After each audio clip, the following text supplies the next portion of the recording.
हे काय? बरोबर आहे ना? या परिच्छेदानं शिवाय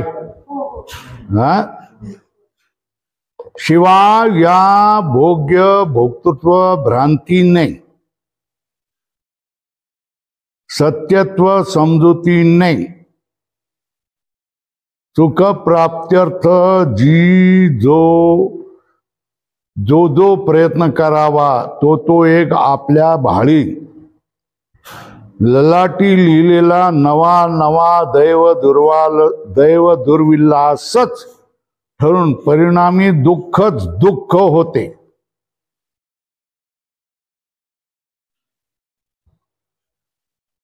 विषयामध्ये हे चाललेलं आहे जड आणि जीव.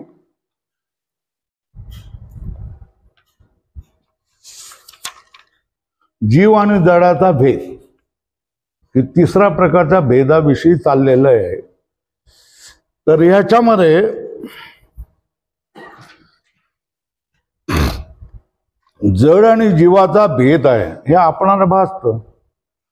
म्हणजे ही वस्तू जड आहे आणि मी चेतन आहे. या दोनामध्ये ही माझ्यापेक्षा वेगळी आहे आणि मी याच्यापेक्षा वेगळा आहे. ही माझी भोग्य आहे, मी याचा भोगता आहे. भोक्ता आणि भोग्य या दोघांमध्ये हा जो भेद दिसतोय आणि त्याच्यामधून मानतोय की मी भोक्ता आहे, माझं हे सगळं काय भोग्य आहे. तर ही कशामुळे झालेला आहे?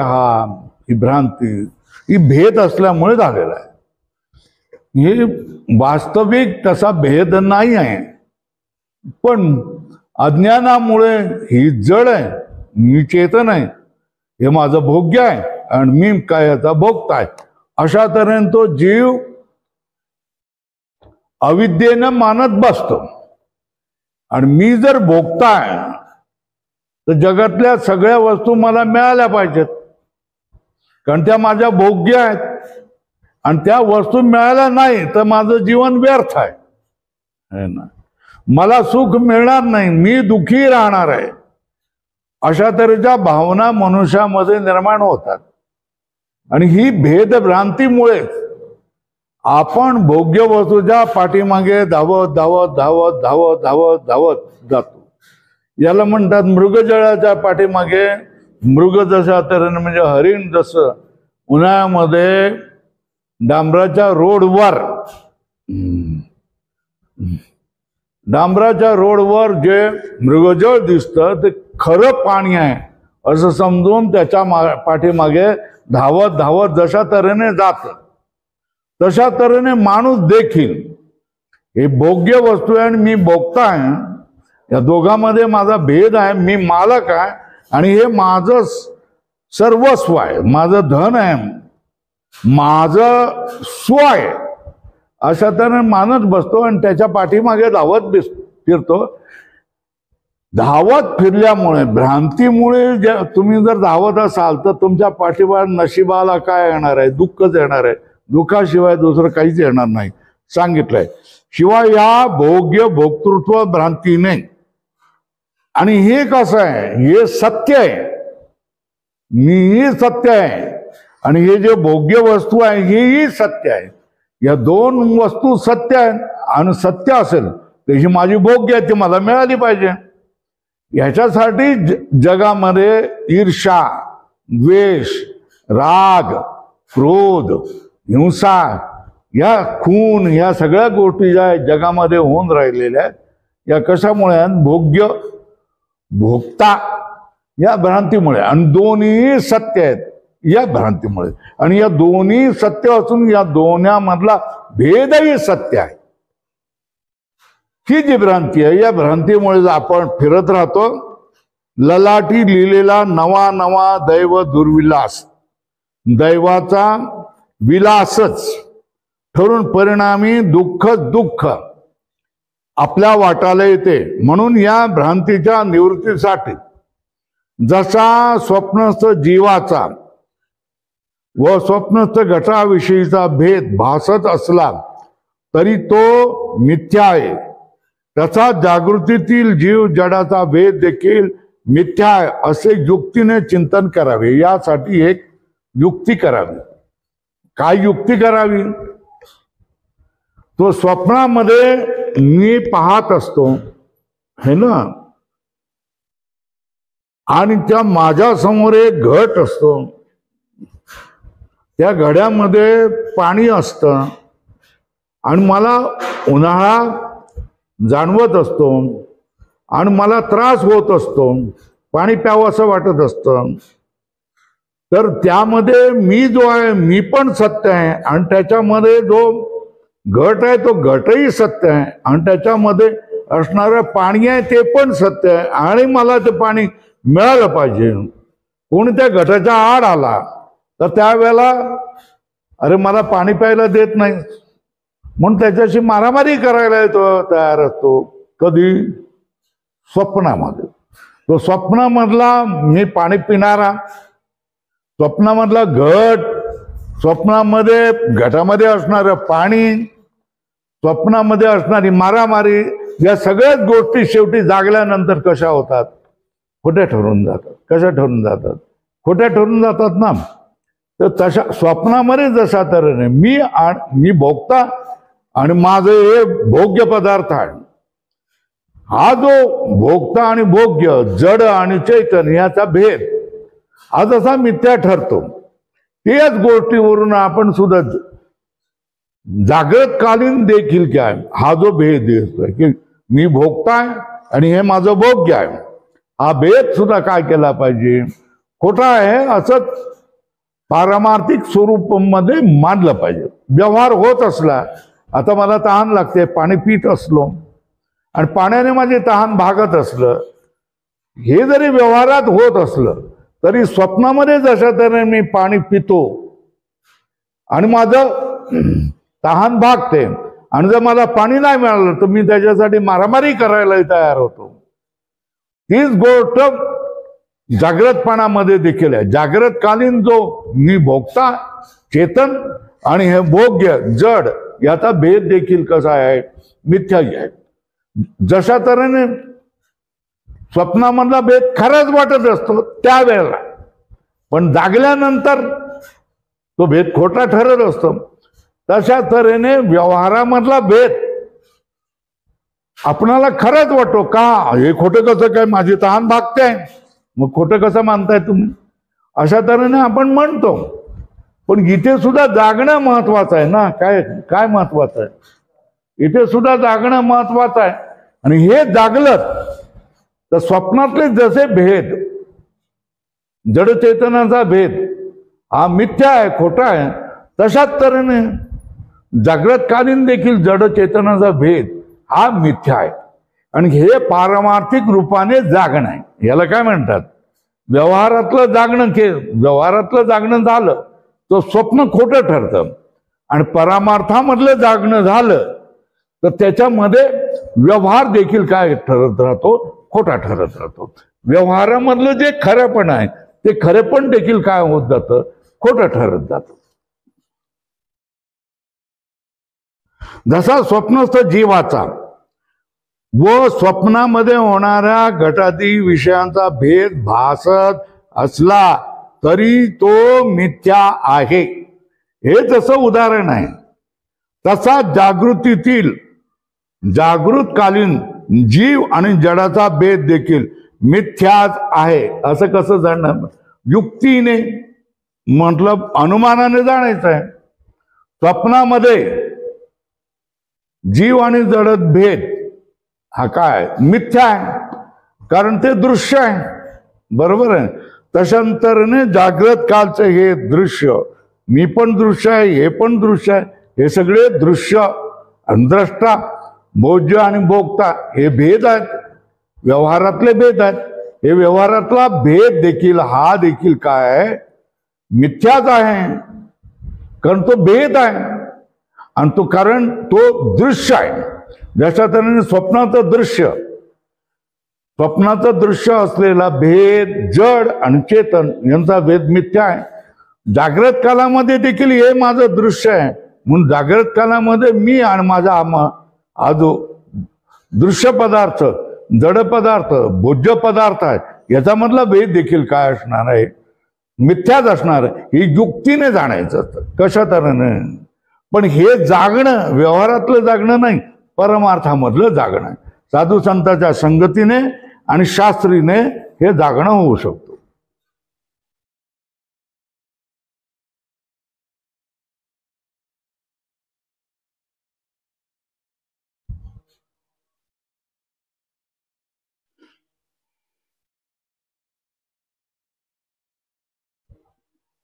जीव जडाचा भेद कल्पित आहे. साभास अंतःकरण आणि निराभास नामरूप उपाधिकृत असल्यामुळे अंतःकरण रूप उपाधी म्हणून मी आहे, जीव आहे, आणि निराभास नामरूप उपाधी मुळे काय आहेत? हे आहेत. उपाधिकृत असल्यामुळे स्वप्नगत चराचरा, स्वप्नामध्ये जड चेतनाचा भेद दिसत असतो, तो जागल्यानंतर मिथ्या असतो. तशाच तऱ्हेने मी जो झालोय भोगता आहे, हा अविद्या रूप उपाधीमुळे झालेला आहे. आणि हा जो झालेला आहे हा देखील कशामुळे झालेला आहे? भेद. हा जो भेद आहे अविद्या रूप उपाधीमुळे झालेला आहे. असल्यामुळे स्वप्नगत चराचराप्रमाणे अशा अनुमान प्रमाण रूप युक्तीने जीव जडाचा भेद कल्पित आहे असे जाणावे. स्वप्नामधला जसा भेद हा खोटा ठरतो, स्वप्नाच्या काळामध्ये जो खरा वाटतो तेव्हा तो भेद कल्पितच आहे. तशा तऱ्हेने जडाच्या काळामध्ये देखील जीव आणि जडाचा भेद आपणाला जाणवतो. हा भेद उपाधीने जाणवतो, अज्ञान रूप उपाधीमुळे जाणतो. माझ्या अंतःकरणामुळे मी स्वतःला भोगता मानतो आणि अविद्येमुळे याला काय म्हणतोय? भोज्य पदार्थ मानतो. त्याच्यामुळे हा भेद, जागृत कालचा जड चेतनाचा भेद हा देखील कशा तऱ्हेचा मिथ्या आहे, कल्पितच आहे. जशा तऱ्हेने तो स्वप्नामधला भेद कल्पित आहे, खोटा ठरतो, मिथ्या ठरतो, तशाच तऱ्हेने जागृत काळचा भेद देखील मिथ्या आहे. हे कधी म्हणायचं लक्षात ठेवा. जागृत कालचा भेद जो जड चेतनाचा असतो, व्यवहारामध्ये आपली तहान भागते, तर मग त्याला मिथ्या कसं म्हणायचं? खोटं कसं म्हणायचं? याचं प्रयोजन असतं. या पंख्याने तुम्हाला हवा मिळते की नाही? वरचा पंखा नाही आहे त्याच्यामुळे तुम्हाला हवा नाही मिळत की नाही? किंवा त्याचं प्रयोजन आहे, त्याच्यामुळे तो भेद खरा मानायला पाहिजे. व्यवहारामध्ये तो भेद खरा आहे. कसा आहे? पण हा भेद स्वप्नामध्ये देखील आपल्याला खरा वाटतो की नाही? स्वप्नामध्ये पंखा असतो, त्या पंख्याच्या आपण गार हवा घेतही असतो, आपणाला बरंही वाटत असतं. पण स्वप्नामधला भेद हा जाग झाल्यानंतर खोटा होतो ना. तशाच त्याने जागृतकालीन भेद देखील जागे व्हा आणि त्याला खोटा ठरवा.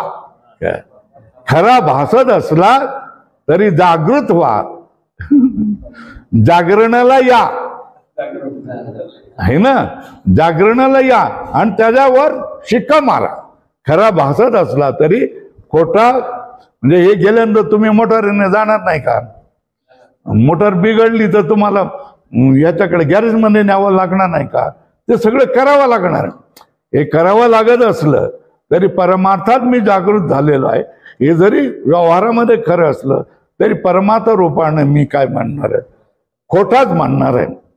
आता हे परमार्थ रूपाने या व्यावहारिक भेदाला खोटा मानण्यामुळे तुमच्या जीवनामध्ये काय फरक पडतो? हा महत्वाचा भाग. तुमच्या जीवनामध्ये काय फरक पडणार आहे? काय उपयोग आहे त्याचा? असं व्यवहारामध्ये तर व्यवहार करायचा असतो की नाही करायचा असतो? करायचा असतो. प्रत्येक सगळं व्यवहार करावा लागणार की नाही?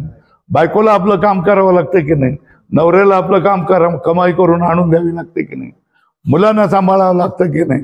मुलांचं शिक्षण करावं लागतं की नाही? मुलांचे लग्न बिग्न करावी लागतं नाही? मुलगी पाहावी लागते की नाही? सगळं पाहावं लागतं, सगळं करावं लागतं, है ना?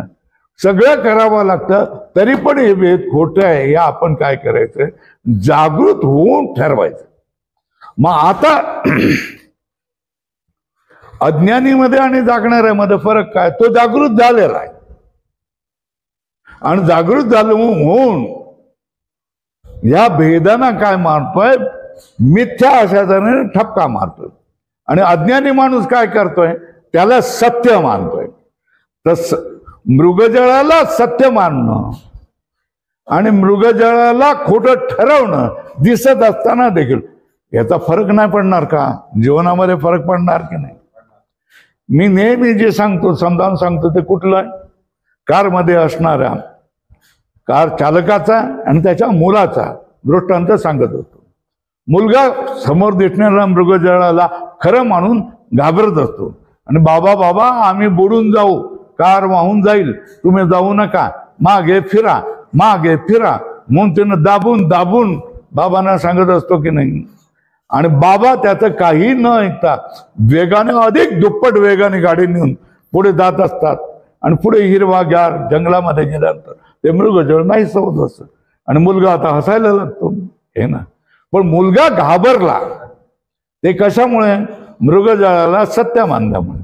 आणि वडील घाबरला नाही, याचं कारण का? त्याला खोटं आहे ते असं मानण्यामुळे. खोट्याला तुम्ही खोटं मानणं हे ज्ञान आहे आणि खऱ्याला खरं मानणं हे ज्ञान आहे. तुम्ही खोट्याला खरं मानणं हा भ्रम आहे आणि हा अज्ञान आहे. आणि कुठला भ्रम आहे, कुठलं अज्ञान आहे आणि कुठलं ज्ञान आहे, हेच आपण शास्त्रामध्ये शिकवत असतो.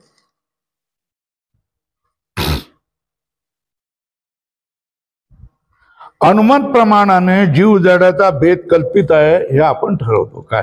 जीव आणि जडाचा भेद खरा नाही आहे, खोटा आहे, कल्पित आहे, हे आपण अनुमानाने ठरवतो. अनुमान कशा तऱ्हेचं? जीव जडाचा भेद कल्पित आहे दृश्यामुळे, जशा तऱ्हेने स्वप्नामधला जीव जडाचा भेद दृश्य आहे आणि तो कल्पित आहे.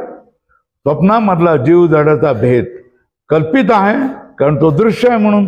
तशा तऱ्हेने जागृत काळचा भेद देखील दृश्य आहे म्हणून तो देखील काय? जीव जडाचा भेद कल्पितच आहे, हे आपण अनुमान रूप युक्तीने ठरवतो. शिवाय दृश्याला, भोग्याला सत्ता नसल्यामुळे द्रष्ट्याच्या आश्रयाने उत्पन्न होणाऱ्या दृष्टीबरोबरच वृत्तीज्ञानाबरोबरच दृश्याची उत्पत्ती व वृत्तीज्ञानाच्या दृष्टीच्या लयाबरोबर दृश्याचाही लय होतो.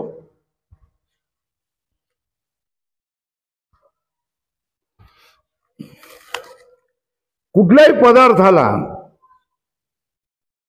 महत्व जे येतं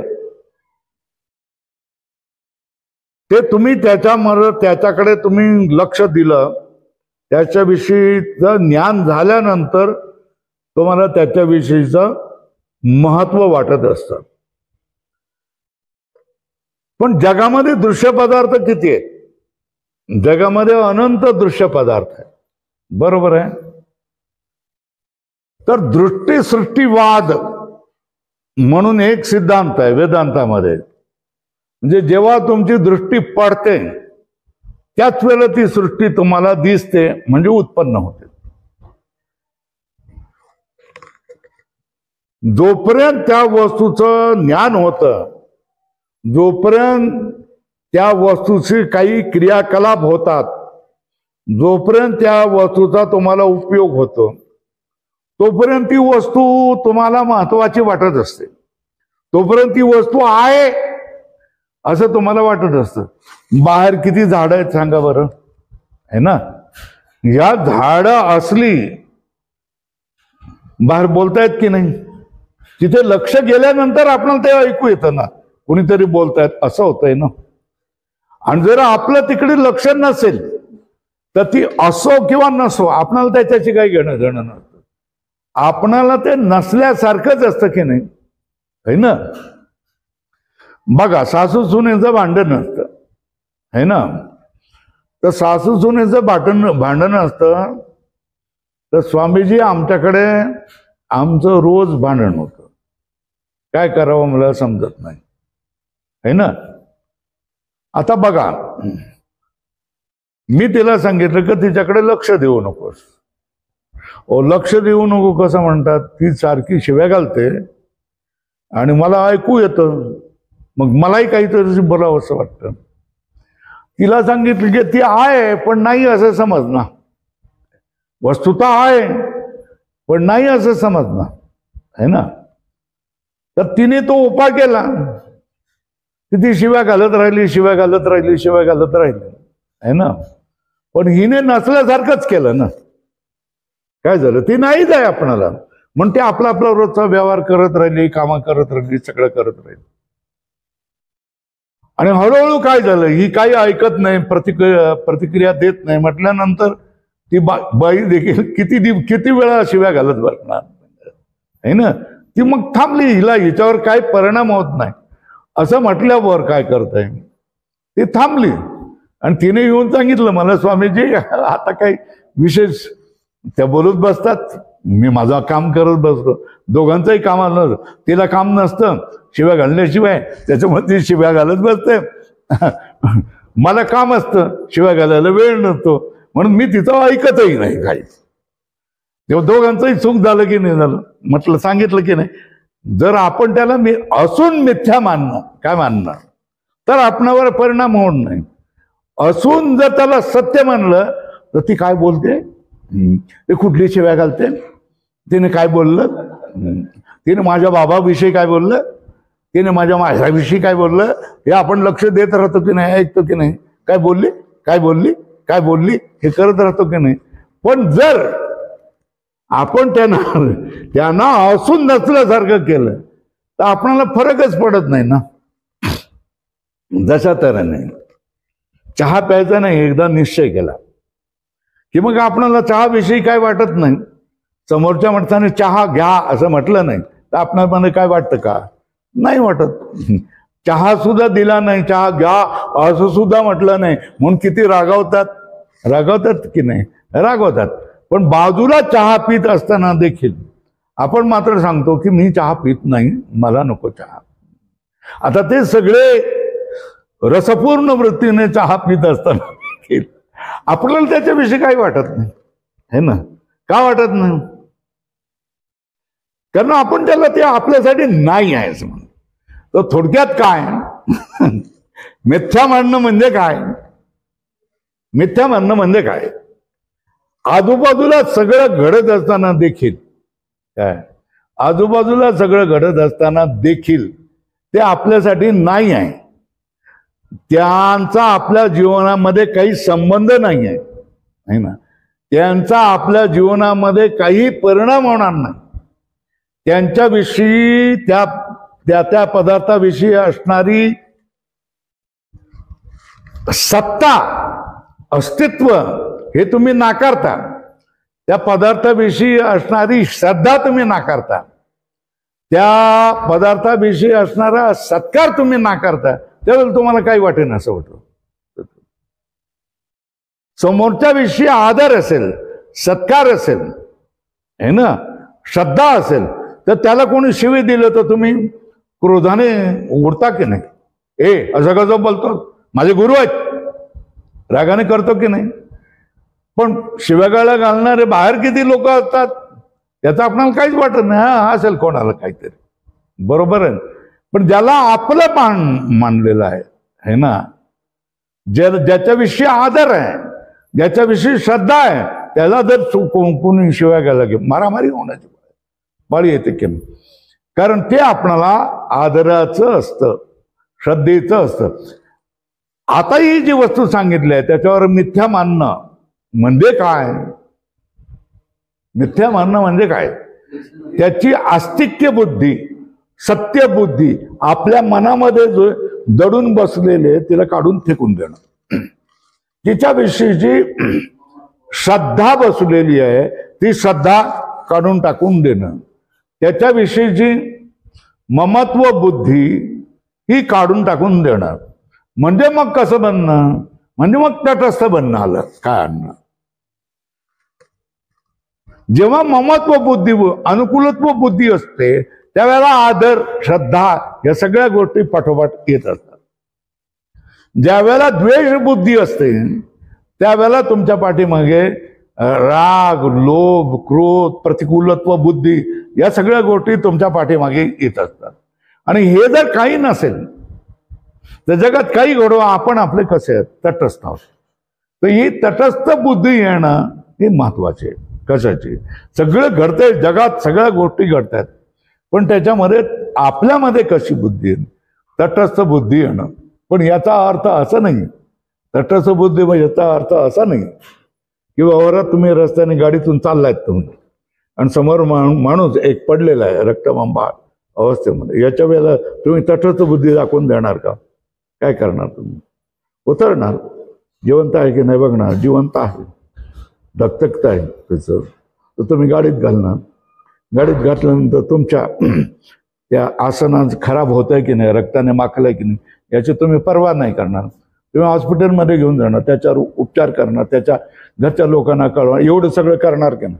एवढा सगळा व्याप करणार का नाही करणार? इथे तटस्थ बुद्धी नसते, है ना. चला,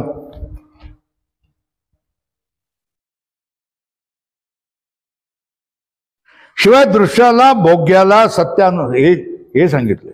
त्याच्याविषयी सत्यत्व बुद्धी, त्याच्याविषयी आदर बुद्धी, भोग्याविषयी, जड पदार्थाविषयीची सत्यत्व बुद्धी, आदर बुद्धी आपल्या मनातून आपण काढली पाहिजे, एवढीच गोष्ट आहे. शिवाय दृश्याला, भोग्याला सत्या नसल्यामुळे द्रष्ट्याच्या आश्रयाने उत्पन्न होणाऱ्या दृष्टीबरोबर आपण ज्या वेळेला पाहतो, तुमच्याकडे पाहिलं त्यावेळेला तुमचं मला ज्ञान झालं आहे ना, आणि तुमच्याविषयीचे रागद्वेष माझ्या मनामध्ये आले आहे ना. दृष्टी पडतात काय झाली, तुम्ही असा ना, माझ्यासाठी तुम्ही उत्पन्न झाले आहे ना, आणि मी काम करत राहिलेलो आहे आणि तुम्ही तिथे येऊन वाट बघतायत की आता यांचं काम संपेल कधी कधी, तर अर्धा तास वाट झालेला आहे तुमची आहे ना. मला तुमच्याविषयी काहीच नाही, नाही रागही नाही, द्वेषही नाही. म्हणजे थोडक्यात काय, तुमची दृष्टी पडणार आणि दृष्टीमधून अंतःकरणाची वृत्ती विषयाकार होणं आणि विषयाकार झाल्यानंतर त्याच्यामधून ज्ञान उत्पन्न होणं, घट म्हणून, विलासराव चाटे म्हणून, याचा तुमच्या वृत्तीवर, तुमच्यामध्ये काय फरक पडत असतो. आणि ही जर दृष्टी, यालाच काय म्हणतात, दृष्टी सृष्टीवाद. तुमची दृष्टी पडली, ज्ञान पडलं की तो पदार्थ उत्पन्न होतो, तुमच्यासाठी उत्पन्न होतो, त्याचे बरे वाईट परिणाम तुमच्यावर घडत असतात.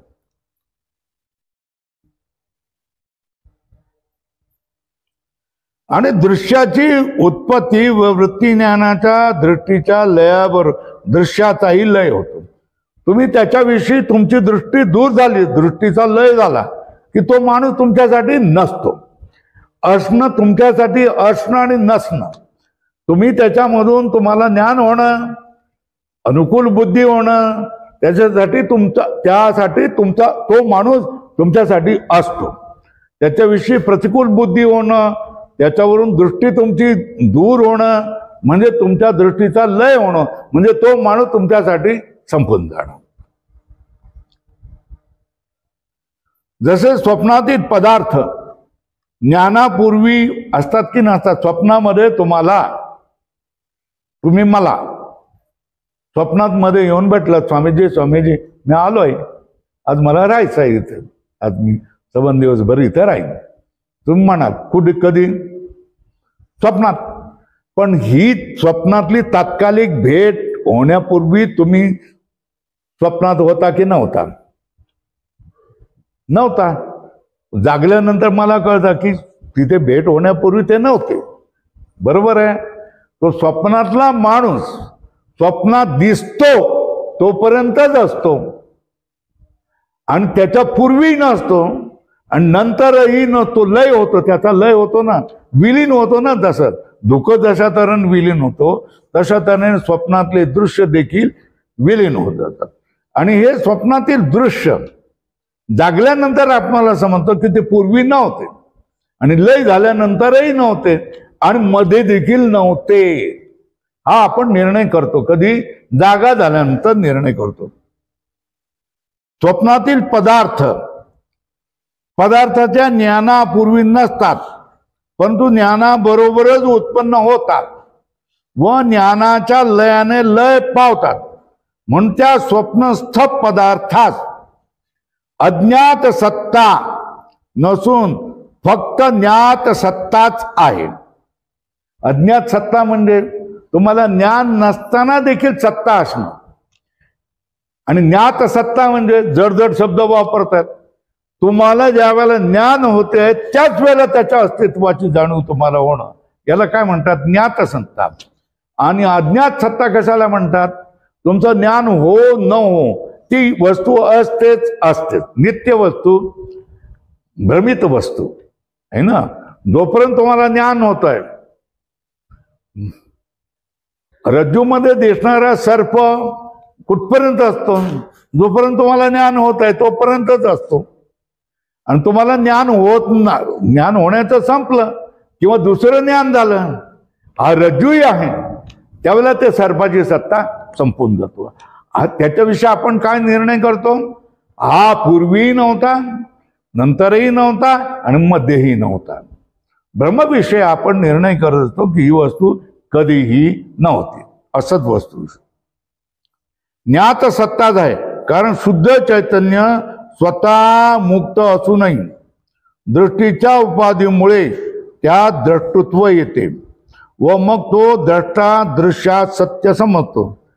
ही माझी भोग साधने आहेत असे मानून तो स्वतःच निष्कारणच बद्ध भोगता जीव असे समजतो.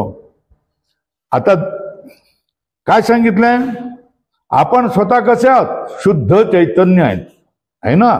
असं असताना शुद्ध चैतन्य असल्यानंतर काय? शुद्ध चैतन्य मुक्तच असतं. मग आपणही मुक्त आहेत. मग काय झालं? दृष्टीच्या उपाधीमुळेच काय समोरचं जे दिसतंय, दृष्टी पडलेली वस्तू, हा कॅमेरा आहे, हा पेला, याच्यामध्ये पाणी आहे बरं का, यामुळे यांना अस्तित्व येतं. उपाधीमुळे त्यात, आणि आपण द्रष्टा बनतो. आपण काय बनतो? द्रष्टा बनतो.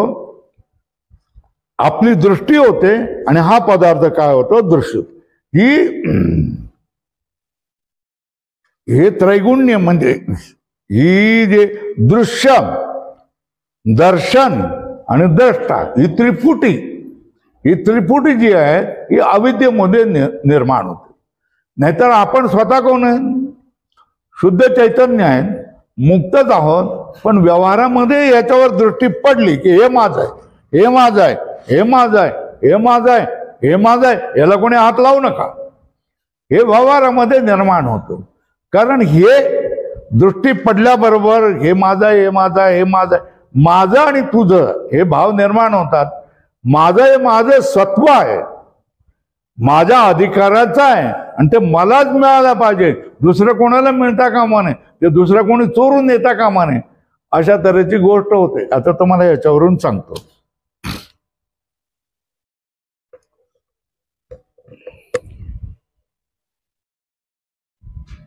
एकदा एक गरीब माणूस फिरत होता आणि त्याला अचानक एका खड्ड्यामध्ये एक पिशवी आढळली. चालता चालता जंगला म्हणून जात असताना ती चोराने वगैरे फेकून दिलेली असेल पाठलाग करताना, आणि त्याला ती दिसली. त्याच्यामध्ये मोहरा होता. मग तो मोहरा घेऊन आता घेऊन चालायला लागला. आणि त्याचं स्वप्न, आता या मोहराचं काय करायचं, याच्यामधून शेत खत करायचं की घर बांधायचं की मुलीचं लग्न करायचं की असे विचार घोळायला लागले. पुढे जाता आणखी जंगल मिळालं. तिथे काय जंगलवासी माणूस तिथे होता.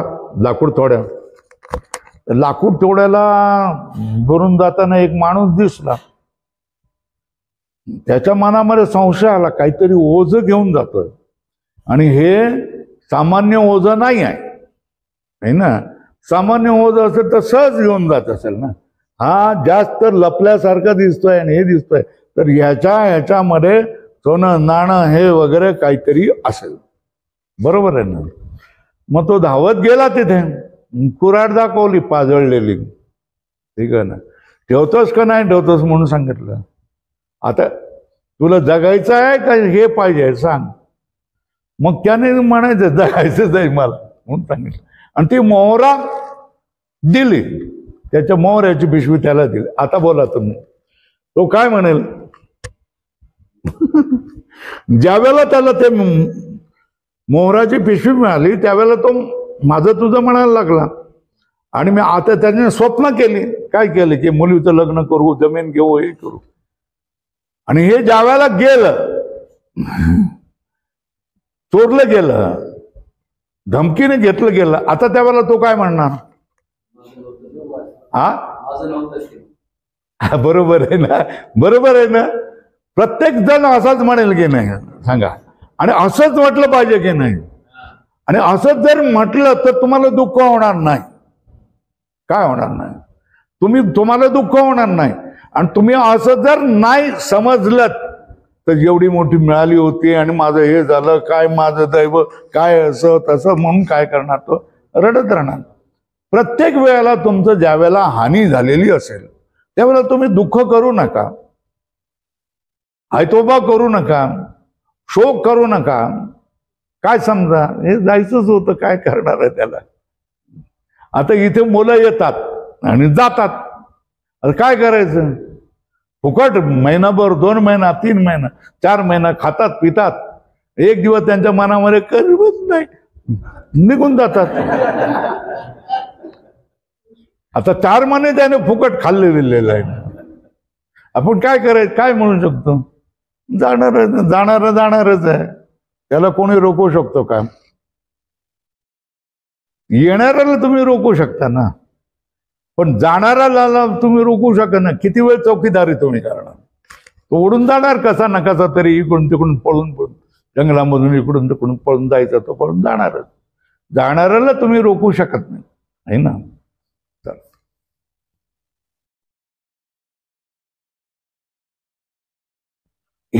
हा मुख्य मुद्दा आहे. शुद्ध चैतन्य स्वतः शुद्ध आहे आणि मुक्तच आहे. दृष्टीच्या उपवादीमुळे त्या द्रष्टतो, मी द्रष्टा आहे आणि हे माझं दृश्य आहे. आणि त्या दृश्याला तो परत सत्य समजतो. हे दृश्य आहे आणि हे दृश्य सत्य आहे असे समजतो.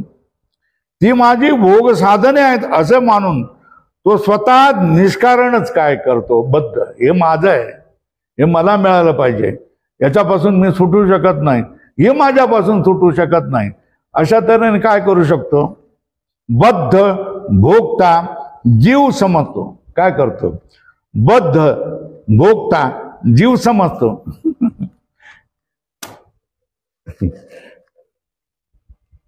तुम्हाला एक गमतीचं उदाहरण सांगू का?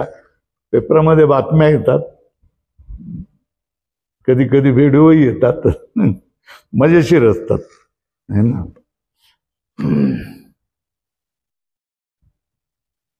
एक 60 वर्षाचा माणूस असेल, त्याची बायको एक 40 वर्षाची होते, है ना. आता ही 40 वर्षाची बायको, त्याचा जावई 30 वर्षाचा होता. आता ह्या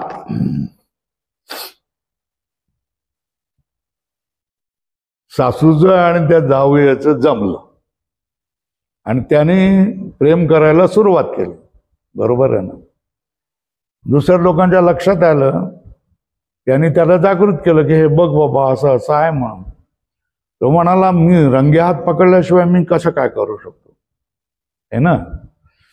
तर त्याने एक दिवस असं पाठ ठेवली आणि रंगे हात पकडला की त्याच्याही निशा आला की हा, यांचं एकमेकावर परस्परावर प्रेम आहे. आता त्या सासऱ्याने, त्या जावयाच्या सासऱ्याने आपल्या बायकोचं काय करावं?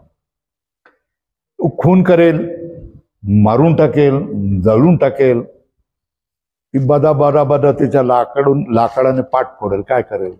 काय तुम्ही कल्पना करून सांगा, काय करू शकतो तो? हा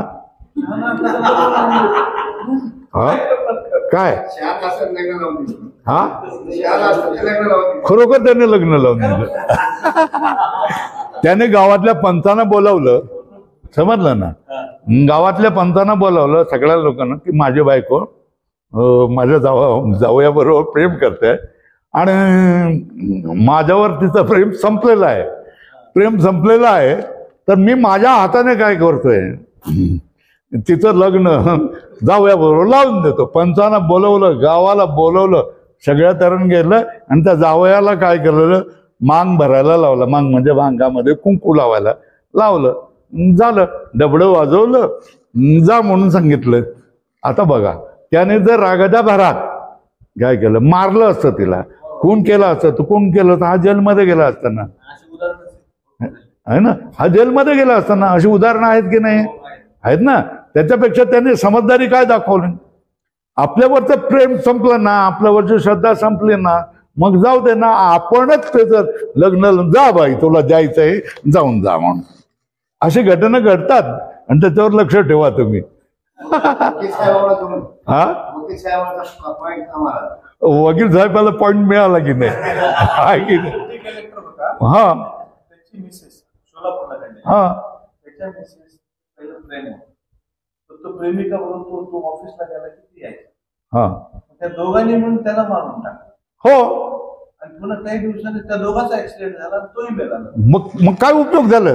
हे असं जीवन करण्यापेक्षा व्यवहारामध्ये एक गाव दोन तुकडे करायचे.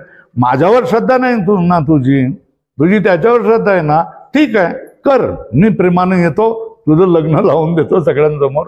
जगामध्ये तुलाही काही त्रास होणार नाही, मलाही काही त्रास होणार नाही. मी माझी भाकरी कशी काय मिळायची, तू देव देईल मला कसं द्यायची ती, तुझ्यामुळे काय माझी भाकरी अडत नाही. हा आयटी मध्ये त्याला 20 लाख पेमेंट, त्याची जी मिसेस आहे ना ती दुसऱ्या बरोबर त्यांना नोकरी लागली. नाही, अशा खूप घटना यायला लागतील, पण पाठ पुढे जाणार नाही. तर सांगण्याचं कारण काय की समजदारी असेल ना, तुमच्यामध्ये समजदारी असेल तर तुमच्या हातून वाईट घडतच नाही. तुमच्या हातात तुमचं अकल्याण होईल असं काही घडतच नाही. तुमचं कल्याण होईल असंच घडत राहणार. आणि तुम्ही तशा तऱ्हेने निर्णय पण व्यवस्थित घेऊ शकतात की ज्याच्यामधून तुम्ही जेलमध्ये जाणं, तुम्हाला 10-15 वर्षाची सजा होणं, या गोष्टी तुम्हाला होणार नाही. हा नाही, येड्यात नाही काढलं, नाही ना. गावातल्या लोकांनी सुद्धा ठीक आहे, काय करणार आता, करणार काय.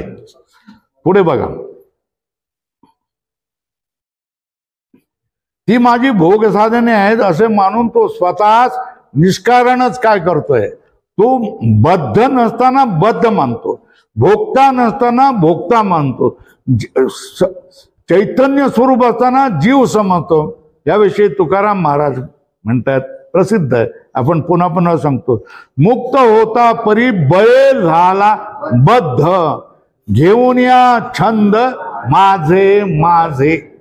ही वस्तुतः आपण सगळे कोण अमृताचे पुत्र आहेत, सच्चिदानंद घन चैतन्य स्वरूप आहोत, मुक्तच आहोत. मुक्ती आपली ठरलेलीच आहे, पहिलीच आहे आपणाला. पण आपण माझं तुझं करत करत काय करतोय, याला मी बांधलेलं आहे, त्याला मी बांधलेलं आहे, त्याला मी बांधलेलं आहे, आता मी काय करू, याच्यामध्ये माझं सुटकं, मी एकुलता एक मुलगा आहे, हो कसं काय करू, मला लग्नच केलं पाहिजे. आता हे असल्या गोष्टी बोलायला लागला म्हणजे हे माझं करणं आहे स्वतःविषयीच, मग बद्धच होणार ना. शुद्ध नित्य मुक्त अशा एकाच चैतन्यात तामस अविद्या उपाधी पुढे दृश्यत्व भाव व सात्विक अविद्या उपाधीमुळे द्रष्टृत्व भाव प्राप्त होतो. आता बघा, द्रष्टृत्व भाव व दृश्यत्व भाव कसा प्राप्त होतो. चैतन्य वस्तूमध्ये असणारं चैतन्य तेच माझ्यामध्ये असणारं चैतन्य. याच्यामध्ये चैतन्य आहे की नाही, याच्यामध्ये सत्ता आहे की नाही, याच्यामध्ये सत्ता आहे म्हणून तर ते अस्तित्वात आहे. या पाण्याला सत्ता आहे की नाही, सत्ता आहे, पण म्हणूनच ते पाण्यामुळे तृषा भागते. त्याच्यामुळे या सगळ्या पदार्थामध्ये जी सत्ता आहे त्याच्यामुळेच याला अस्तित्व आहे. ही आहे असं आपण म्हणतोय. हे आपण ज्याला प्रत्येक वस्तूला ज्याच्यामध्ये आहे अस्तित्व जे आपल्यामध्ये वस्तूमध्ये आपल्याला दिसतं ते एका सत्तेमुळे, संपूर्ण जगतव्यापी एका सत्तेमुळे प्रत्येक वस्तूला अस्तित्व आहे. ती सत्ता जर काढून घेतली तर टायरमधली हवा काढून घेतल्यानंतर टायरचं जे होतं ते होतं. ती वस्तू पंक्चर होते, त्याला सत्ता राहत नाही, ती सत्ता संपून जाते त्याची. त्याच्यामुळे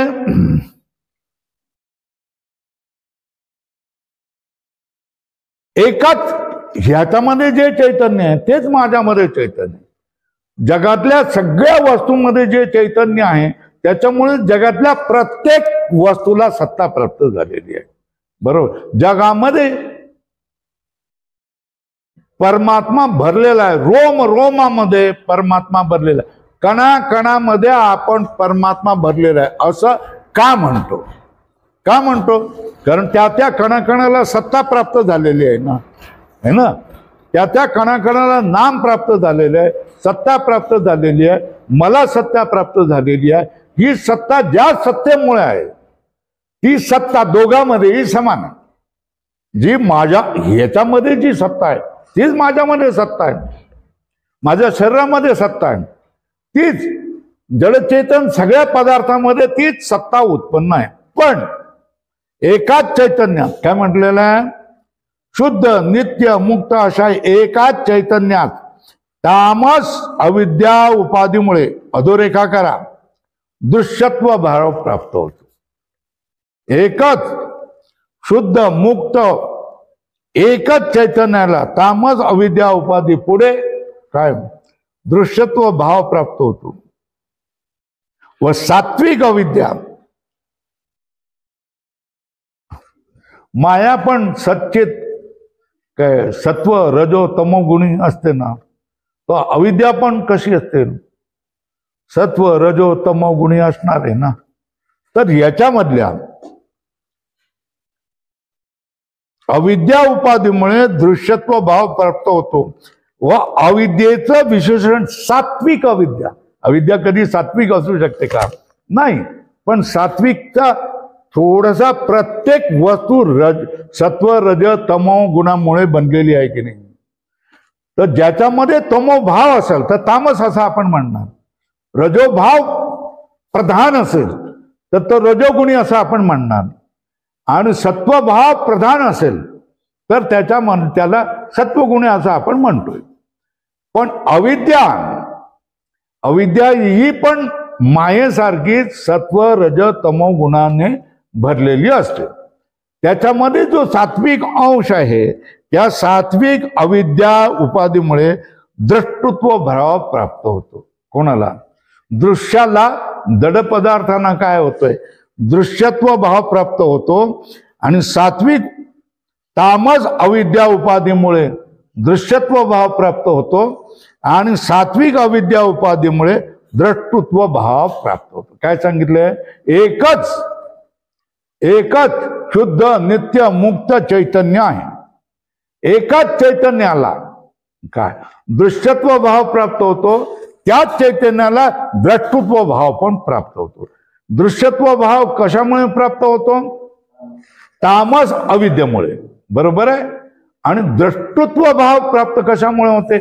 सात्विक अविद्येमुळे. अविद्या किती प्रकारची? तीन प्रकारची आहे ना. 3 प्रकारची अविद्या. रजोगुणी अविद्या, तमोगुणी अविद्या आणि सत्वगुणी अविद्या.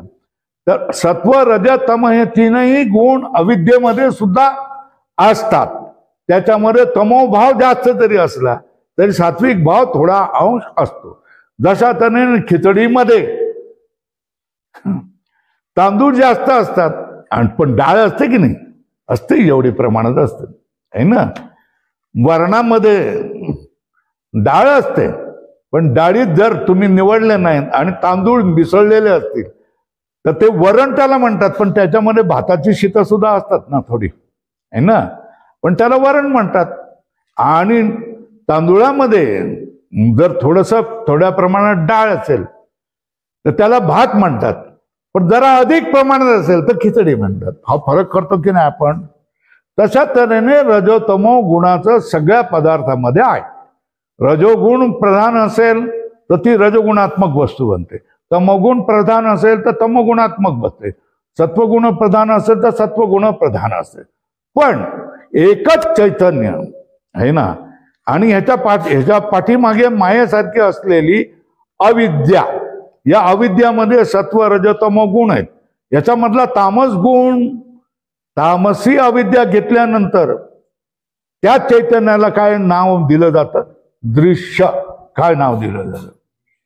आणि सात्विक अविद्याला घेतल्यानंतर त्या चैतन्याचं नाम काय होतं? द्रष्टा. काय होतं? चैतन्य किती? एकच चैतन्य, शुद्ध बुद्ध मुक्त असं एकच चैतन्य आहे. ह्या एकाच चैतन्याचं नाव काय होतंय? दृश्य. आणि त्याच चैतन्याचं नाव काय होतंय? द्रष्टा. कशामुळे? अविद्येमुळे. अविद्येमुळे दृश्यत्व झालं तर ते पण दृश्यत्व असलं पाहिजे ना? नाही. अविद्या ही 3 प्रकारची असली तरी 2 प्रकारच्या विद्येमुळे दृश्य और द्रष्टा हा भाव निर्माण होतो, है ना. तामस अविद्या घेतली, उपाधी झाली तर त्या चैतन्याचं नाव होतं दृश्य. और सात्विक अविद्या घेतली तर त्याच चैतन्याचं नाव होतं काय होतंय? द्रष्टा. याला लाल करून ठेवा, अधोरेखा करा.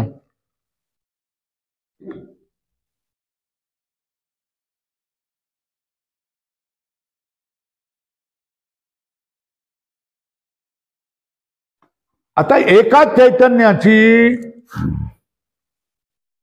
उपाधी किती? 2. कोण? तामस अविद्या ही उपाधी ना, है ना. और सात्विक अविद्या ही पण उपाधी ना. तर हा जो तामस अविद्या लावली चैतन्याला की त्याचं नाव काय होतंय? दृश्य. और सात्विक अविद्या लावली तर बघा, तर हा दृश्य और द्रष्टा हा भेद कशामुळे? नाही, उपाधीमुळे. कशामुळे? दृश्य आणि द्रष्टा हा भेद कशामुळे झाला? मग उपाधीमुळे झाला ना, है ना. वास्तवमध्ये काय? एकच चैतन्य, शुद्ध बुद्ध मुक्त एकच चैतन्य आहे, पण उपाधीमुळे त्याच्यामध्ये भेद झाला ना. कुठला? जीव जडाचा जो भेद झाला, द्रष्टा दृश्य म्हणून, भोक्ता भोग्य म्हणून, हा कशामुळे झालेला आहे? उपाधीमुळे झालेला आहे. उपाधीमुळे काय? द्रष्टा, उपाधीमुळे भोक्ता, उपाधीमुळे ज्ञाता, उपाधीमुळे प्रमाता, उपाधीमुळे कर्ता, है ना. कुठल्या? सात्विक अविद्या उपाधीमुळे.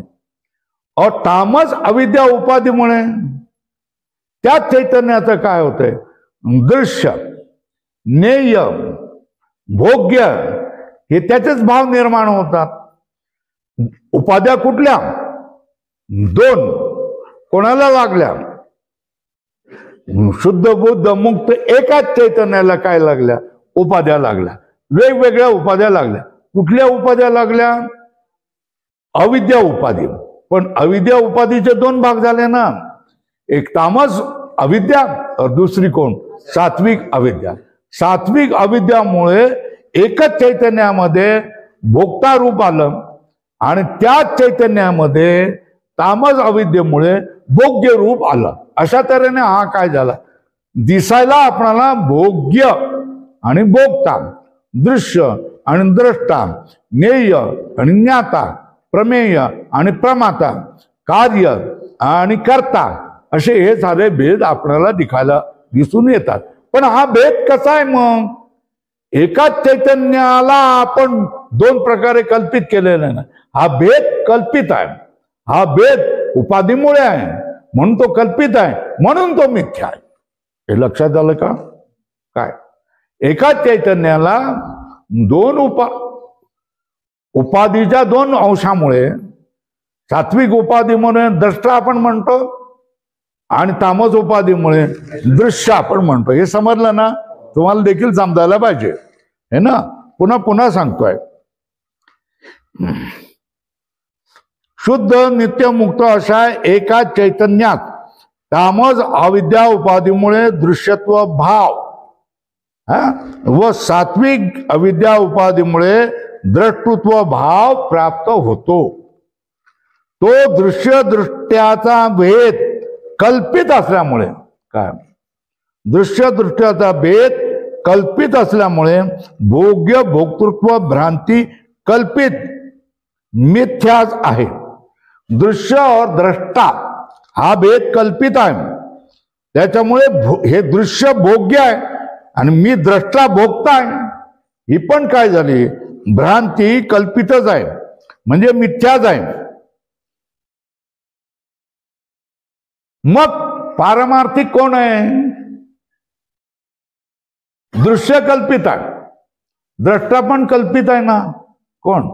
दृश्य पण कल्पित आहे, द्रष्टा पण कल्पित आहे, त्याच्यामधला भेद पण कल्पित आहे. मग सत्य काय? त्याच्या पाठीमागे अदृश्य असलेलं काय शुद्ध बुद्ध मुक्त एकमेव सच्चिदानंद घन चैतन्य रूप आहे, तेच खरं आहे ना, तेच सत्य आहे. मग बाकीच्या गोष्टी काय या कल्पित आहेत. त्याला काय म्हणतात? हे दृश्य दृष्ट्यातील अधिष्ठानभूत शुद्ध चैतन्य नित्य मुक्त आहे. आपण वेगवेगळ्या गोष्टींनी त्याला म्हणतो उपाधी आहे ना. मग त्याच्यानंतर आपण काय म्हणतोय? हे ब्रह्मचैतन्यावर आलेला हा अध्यास आहे, दृश्य हा अध्यास आहे. त्याला दुसरं नाव देतात विवर्त आहे, असंही म्हटलं जातं. तर दृश्य हा काय अध्यास आहे, दृश्य हा विवर्त आहे, दृश्य ही उपाधी आहे आणि द्रष्टा हे जे नाव लागलेलं आहे ते पण उपाधीमुळे लागले. उपाधी कुठली? सात्विक अविद्या आणि तामस अविद्या. या उपाधीमध्ये भेद झाला कुठला?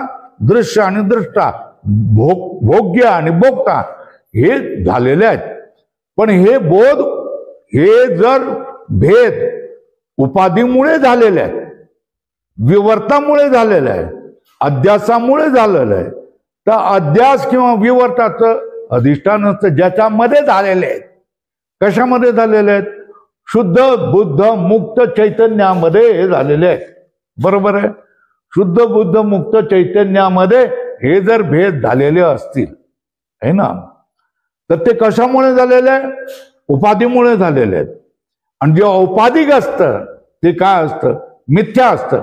आणि मिथ्या जे असतं त्याच्यामधला संबंध देखील म्हणजे भेद देखील काय असतं? मिथ्या असतं. मग पारमार्थिक काय स्वीकारायचंय? त्या पाठीमागे ज्याला उपाधी लागलेली आहे ते शुद्ध बुद्ध मुक्त चैतन्य हे काय पारमार्थिक आहे, हेच आपल्याला काय करावं लागतं? स्वीकारावं लागतं.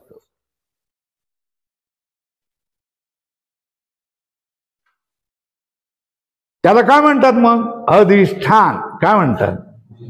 हा, जोडी कुठली? अधिष्ठान आणि अध्यस्त है ना.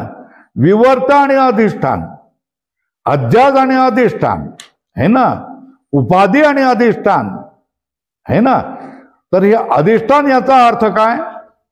ज्याच्यावर हा विवर्त उभा राहिलेला आहे, ज्याच्यावर हे अज्ञान रूप उपाधी उभी राहिलेली आहे, त्याला आपण काय म्हणायचं? अधिष्ठान म्हणायचं. तर जगाचं अधिष्ठान कोण आहे?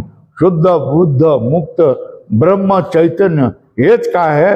संपूर्ण जगाचं अधिष्ठान आहे.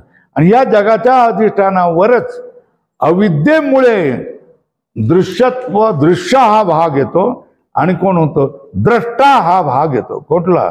दृश्य हा अंश तयार होतो, द्रष्टा हा अंश तयार होतो, भोग्या हा अंश तयार होतो, भोगता हा. पण हे भेद मिथ्या आहेत, कल्पित आहेत. औपाधिक आहेत. आणि औपाधिक असेल ते कल्पित असतं, ते मिथ्या असतं. ते कल्पिताचं जे अधिष्ठान आहे तेच आपलं सारभूत आहे. काय ते सारभूत कोण? शुद्ध बुद्ध मुक्त चैतन्य. अधिष्ठान भूत शुद्ध चैतन्य नित्य मुक्त आहे असे युक्तीने मनन केल्यास काय करायचं? मला माझा कशाशी संबंध आहे? माझी नाळ कोणाशी जोडलेली आहे ना? माझा खरा संबंध कोण आहे? माझा खरा कल्याणकारक कोण आहे?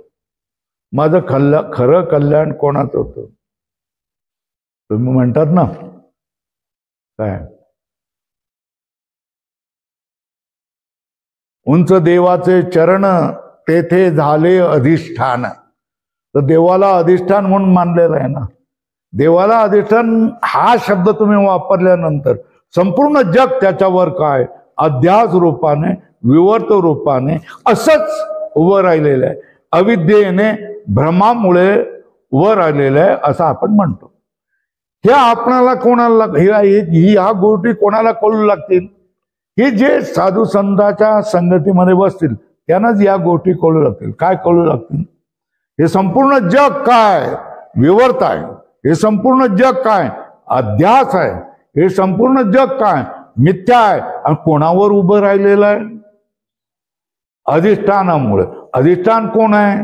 ब्रह्मतत्व आहे. आणि हे अधिष्ठानच सत्य आहे.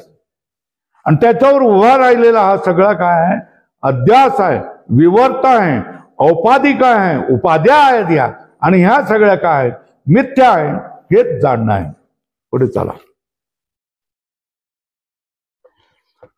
आणि दृश्य द्रष्ट्यातील दृश्य द्रष्टा हा भेद अधिष्ठानावर उभा राहिलेला आहे.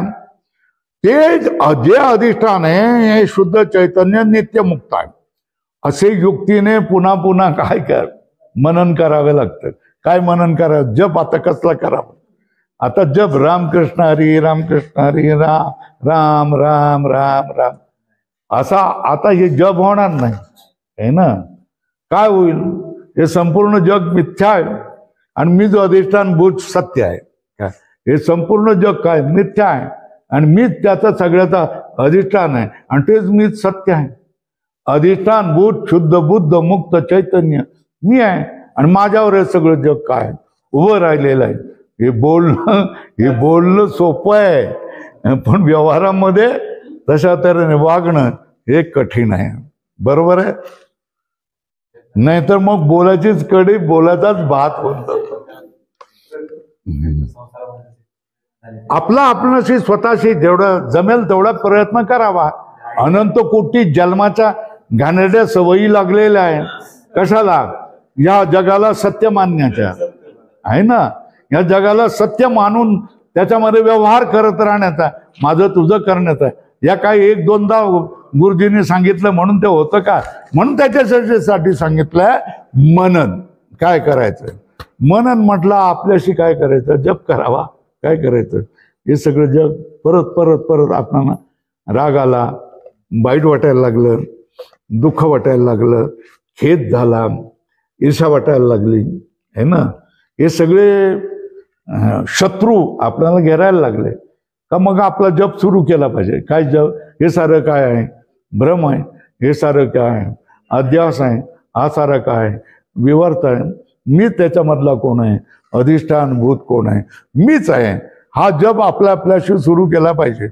शास्त्र मिळाल्यानंतर याचा हे काय शिकवलंय स्वामीजींनी, बस एक धडे दिले असं नाही, तर ते व्यवहाराचे धडे आहेत. व्यवहारात कसं वागलं पाहिजे, व्यवहारात कसं आपण केलं पाहिजे. आणि आपणाला हे संसाराचे धर्म चिकटू नये आणि आपली सहज स्थिती सुटू नये. आपण बेभान होऊ नये है ना. ज्याच्याविषयी आपण सावधान राहतो. माणूस काय वाचलेला आहे हा माणूस सावधान राहतो. शिकलेला आहे, वाचलेला आहे, सत्संगात राहिलेला माणूस आहे हा सावधान राहतो. आणि जो शिकलेला नसलेला सावधान राहणार नाही.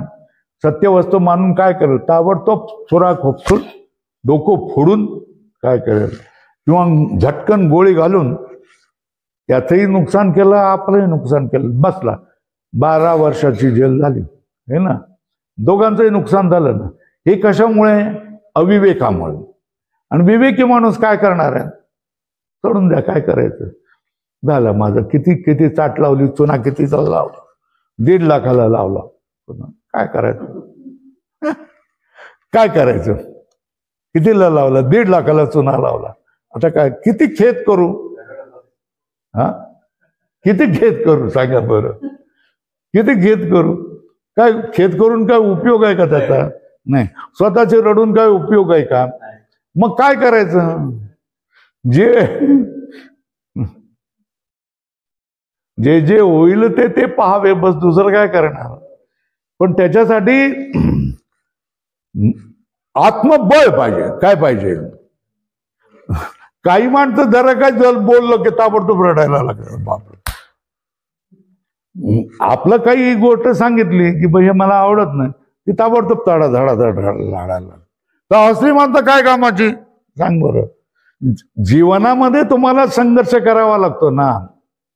मिथ्या वस्तू असली तर ती खरी वस्तू येऊन तुमच्या समोर येते ना. मग तिच्याबरोबर सुद्धा तुम्हाला संघर्ष करावाच लागतो ना. कशा तऱ्हेने संघर्ष करावा लागतो की हे खोटं आहे, हे खोटं आहे, हे खोटं आहे, अशा तऱ्हेने संघर्ष करावा लागतो ना. तर टिकतं कोण?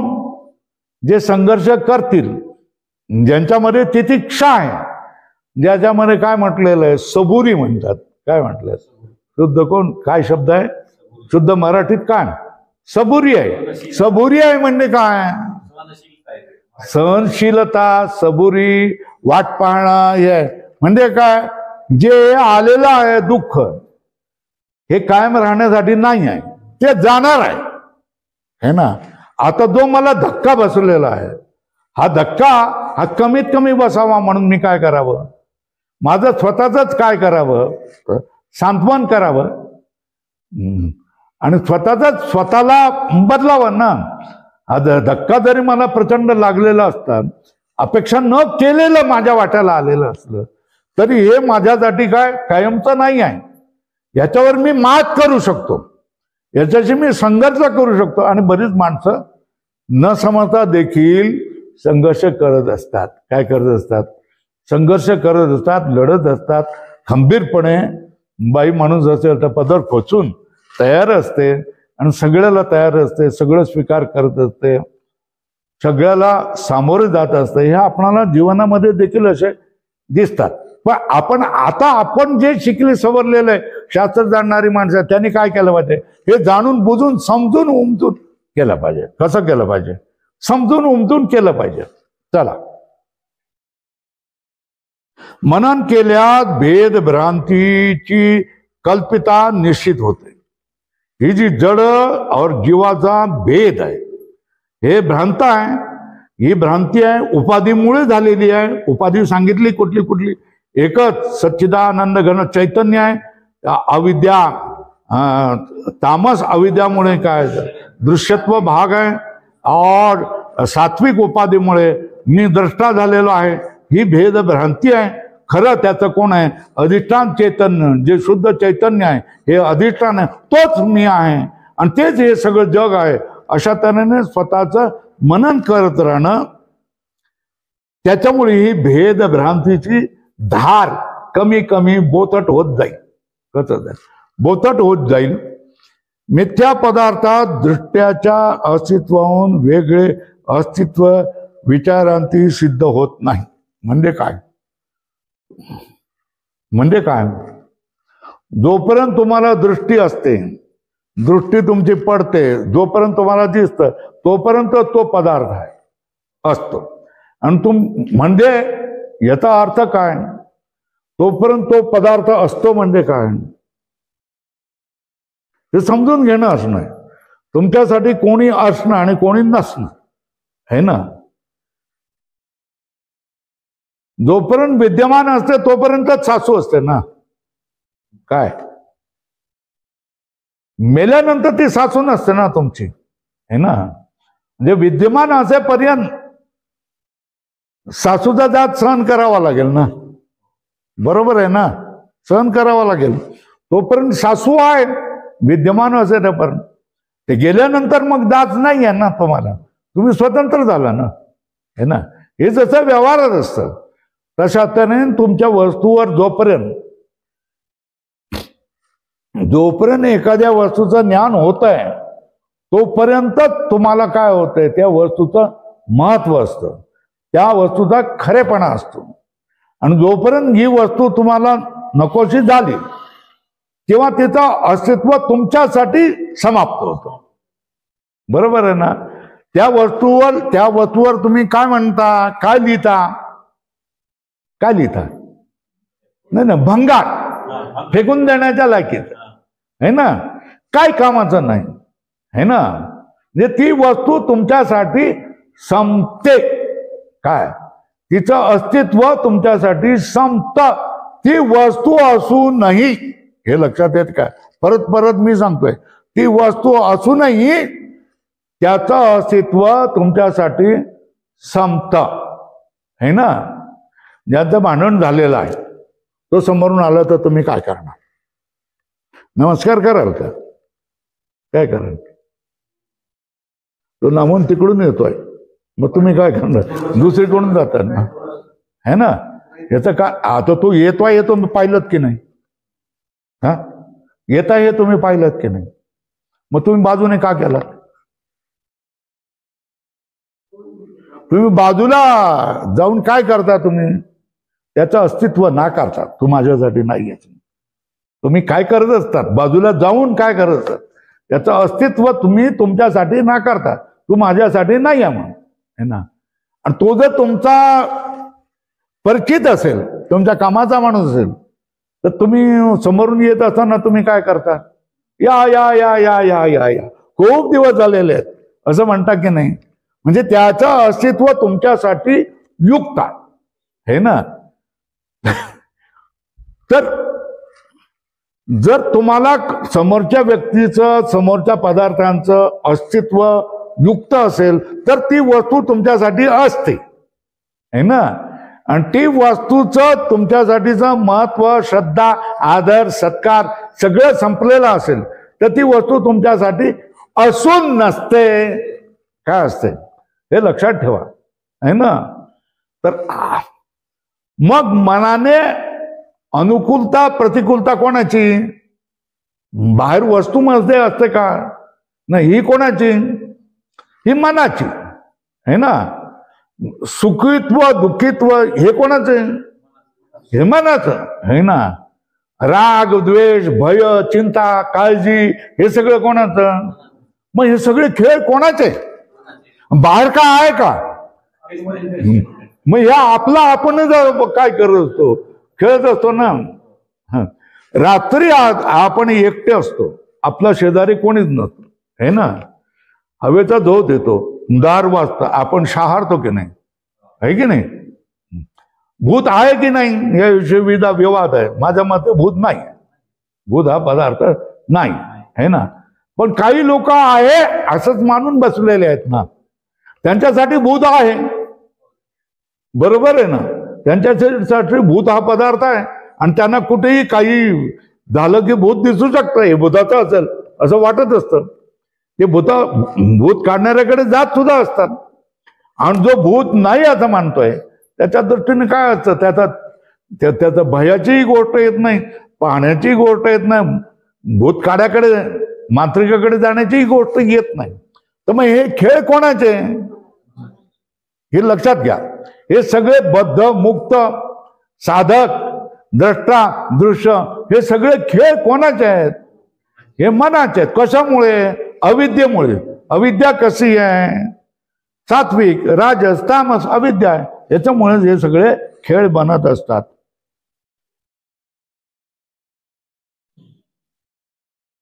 मिथ्या पदार्थास द्रष्ट्याच्या अस्तित्वाहून वेगळे अस्तित्व विचारांती सिद्ध होत नाही है ना.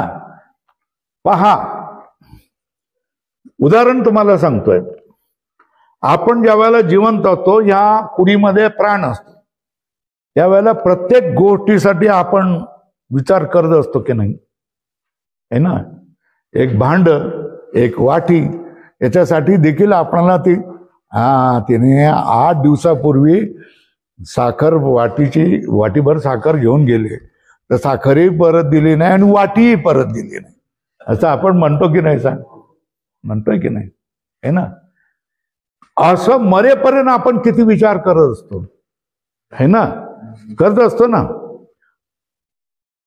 पण ज्या वेळेला आपणाला जमिनीवर झोपवतात, जमिनीवर कधी झोपवतात? हा, गेल्यावरच ना, है ना? पण मला जमिनीवर झोपवू नका बरं का, मला खुर्चीवरच असं ठेवा, बांधून ठेवा. काय कराल? बांधून ठेवा आणि असाच या जाचा नावात ठेवा. अशात सगळ्यांना सांगून ठेवले. तर मेल्यानंतर आता या वस्तूचं वाटीभर साखर नेली, ती साखरही नेली नाही आणि वाटीही दिली नाही. ह्याला काय महत्व आहे का नाही? नाही ना, संपलं ना महत्व. या संपूर्ण जगाला महत्व आहे की नाही? नाही महत्व, है ना? संपूर्ण जगाला महत्व नाही, जगातल्या वस्तूला महत्व नाही, आपल्या जवळ असणाऱ्या 10 लिटर दूध देणाऱ्या गाईचं महत्व नाही, आपल्या जवळ असणाऱ्या सगळे फॉर्च्युनर कारचं महत्व नाही, कशाचंच महत्व नसतं. बरोबर आहे ना? तर मग हे कधी कशामुळे होत आहे? मनामुळे. मनामध्ये कोण भरलेली असते? अविद्या असते. या अविद्यामुळेच हे सगळं जग उभारतं, त्याच्यामधले भेद उभारतात. मी द्रष्टा आहे, मी दृश्य आहे, हे सगळे भेद सुद्धा कशामुळे होते? सत्य कोण आहे मग? मी सच्चिद आनंद घन शुद्ध बुद्ध मुक्त चैतन्य, मीच सत्य आहे, बाकी सगळं काय आहे? असत्य आहे. मेल्यानंतर याचं काही महत्व राहत नाही. मरेपर्यंतच याच्यामध्ये आपण तडफडत असतो, व्याकुळ होत असतो, विवळत असतो, रडत असतो, दुःखी होत असतो, क्रोध करत असतो, राग करत असतो. या सगळ्या गोष्टी आपल्याला कधी असतात? जोपर्यंत आपण जिवंत असतो तोपर्यंत. म्हणजे मनाची गती चालत असते तोपर्यंतच या सगळ्या गोष्टी असतात. झालं? तर हे मिथ्या पदार्थ कोणी कल्पित केलेले आहेत? मनाने आपणच कल्पित केलेले आहेत ना. आणि या द्रष्ट्याच्या अस्तित्वाहून वेगळे अस्तित्व विचारांती सिद्ध होत नाही. काय होत नाही?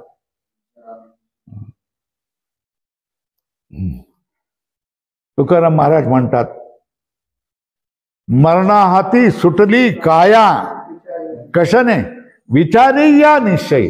काय म्हणतात? मरणाहाती सुटली काया कशाने? विचारे या निश्चय. विचार करून निश्चय केल्यानंतर हे ठरतं की मी मर्त्य नाही आहे, मी मरणारा नाही आहे. तर मी कोण आहे? सच्चिदानंद घन शुद्ध बुद्ध मुक्त चैतन्य आहे, मी आत्मचैतन्य आहे. हे आपला निश्चय आपल्या जवळ होतो. पण कधी? विचाराने, निश्चयाने. विचार करून निश्चय केल्यानंतर आपल्या जीवनामध्ये हा निश्चय आपल्याला करावा लागतो.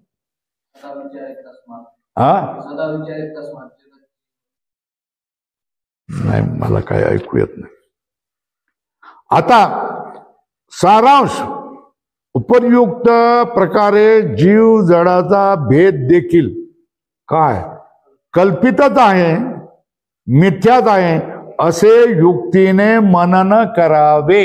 काय सांगितलेलं आहे आपल्याला? काय सांगितलेलं आहे?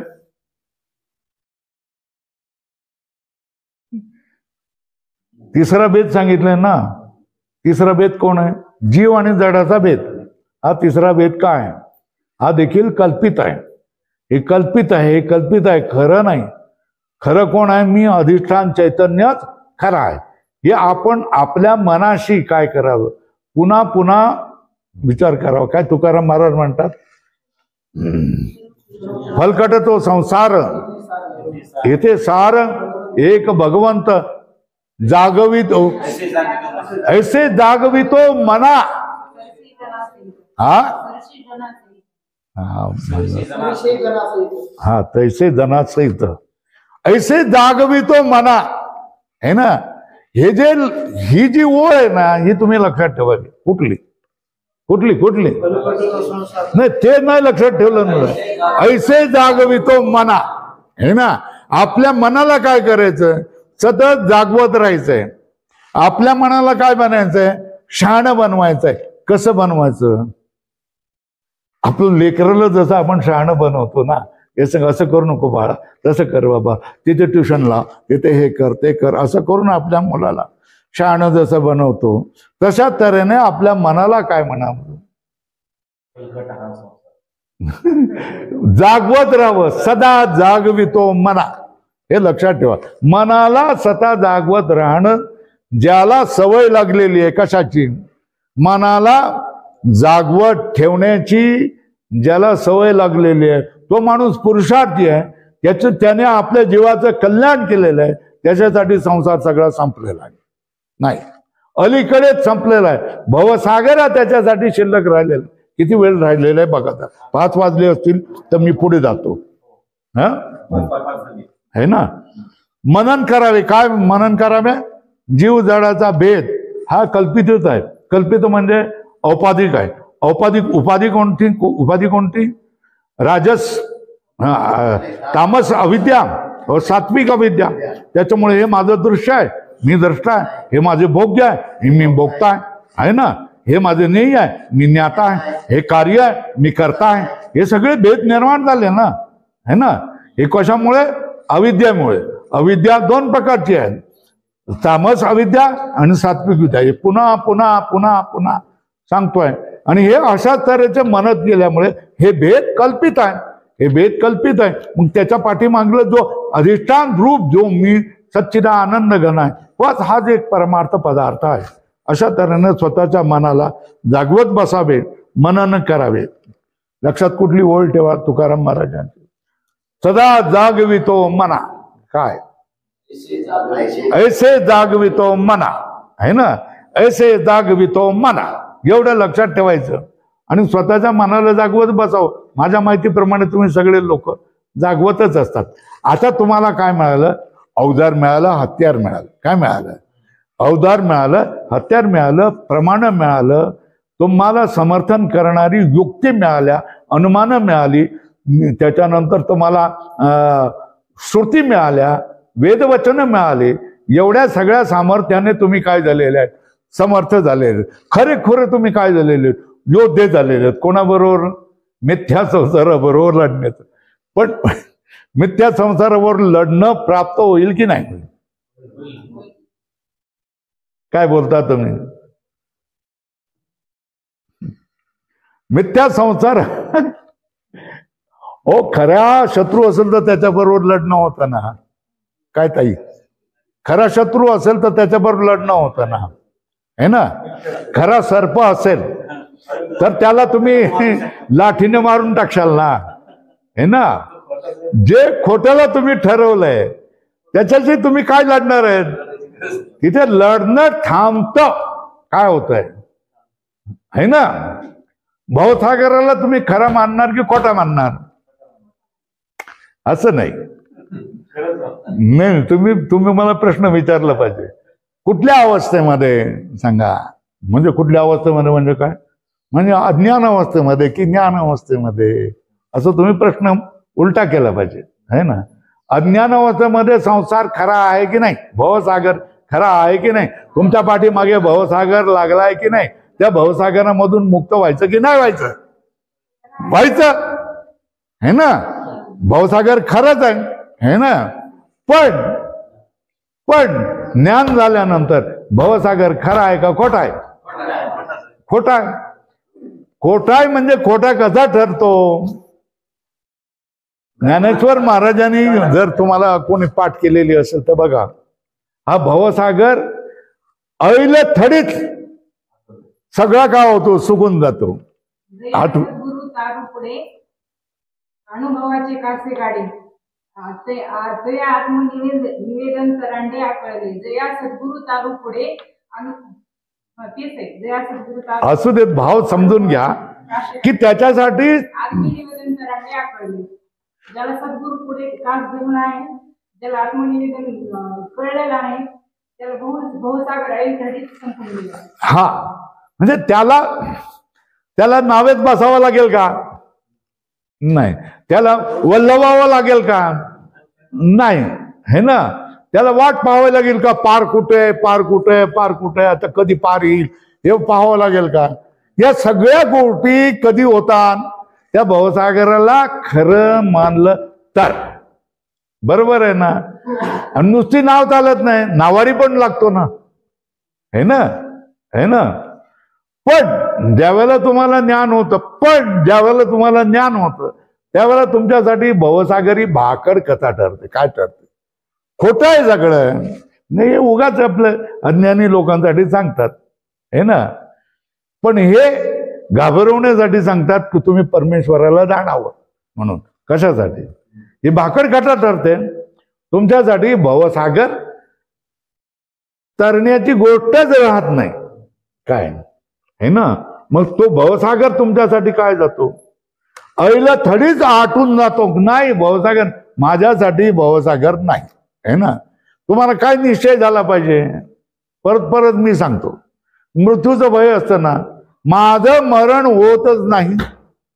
कधी माझा जन्म झालेला नाही, कधी माझं मरण झालेलं नाही, कधी मी मरणार नाही. मरण असेल, जन्म असेल तर माझ्या देहाचं असेल, पण मी मरत नाही. मी अजन्मा अमर्त्य असा आत्मा आहे. ही आपली धारणा असली पाहिजे. बरोबर आहे? ही आपली धारणा झाल्यानंतर तुम्हाला मरणाचं भय वाटेन. असं मरण तुम्हाला घाबरू शकत नाही. मरणाला तुम्ही मारून टाकू शकता. बरोबर आहे ना? हे जे मानलंय, काय मानलंय की माझं मरण नाही, है ना. मरण असेल या जगात तर ते देहाचं मरण आहे आणि त्या देहाचाच जन्म आहे, है ना. माझं मरण नाही, कारण मी नित्य आत्मा आहे. नित्य आत्माचं मरण नसतं ना, नाश नसतो ना, है ना. मी आत्मा आहे, माझा नाश होऊ शकत नाही. मग तुम्हाला मृत्यू तुमचा नाद सोडून देतो. तुम्ही स्वतःला मर्त म्हणण्याचं सोडून देता. किती काया पालट कसा होतो? मी मर्त्य आहे, मी मरणार आहे असं तुम्ही म्हणायला लागता ना. तुम्ही आतापासून काय म्हणायला लागणार? मी अमर आहे, मी आत्मा आहे, माझं मरण कधीच होत नाही, है ना. माझं मरण म्हणून गेलं. पुढे जो जन्माला आलाय त्याचा मृत्यू होणारच आहे, असं. आणि जो ज्याचा मृत्यू झाला तो पुन्हा जन्माला येणार आहे. हे जे भगवद्गीतेचं वचन आहे, हे खरं का खोटं?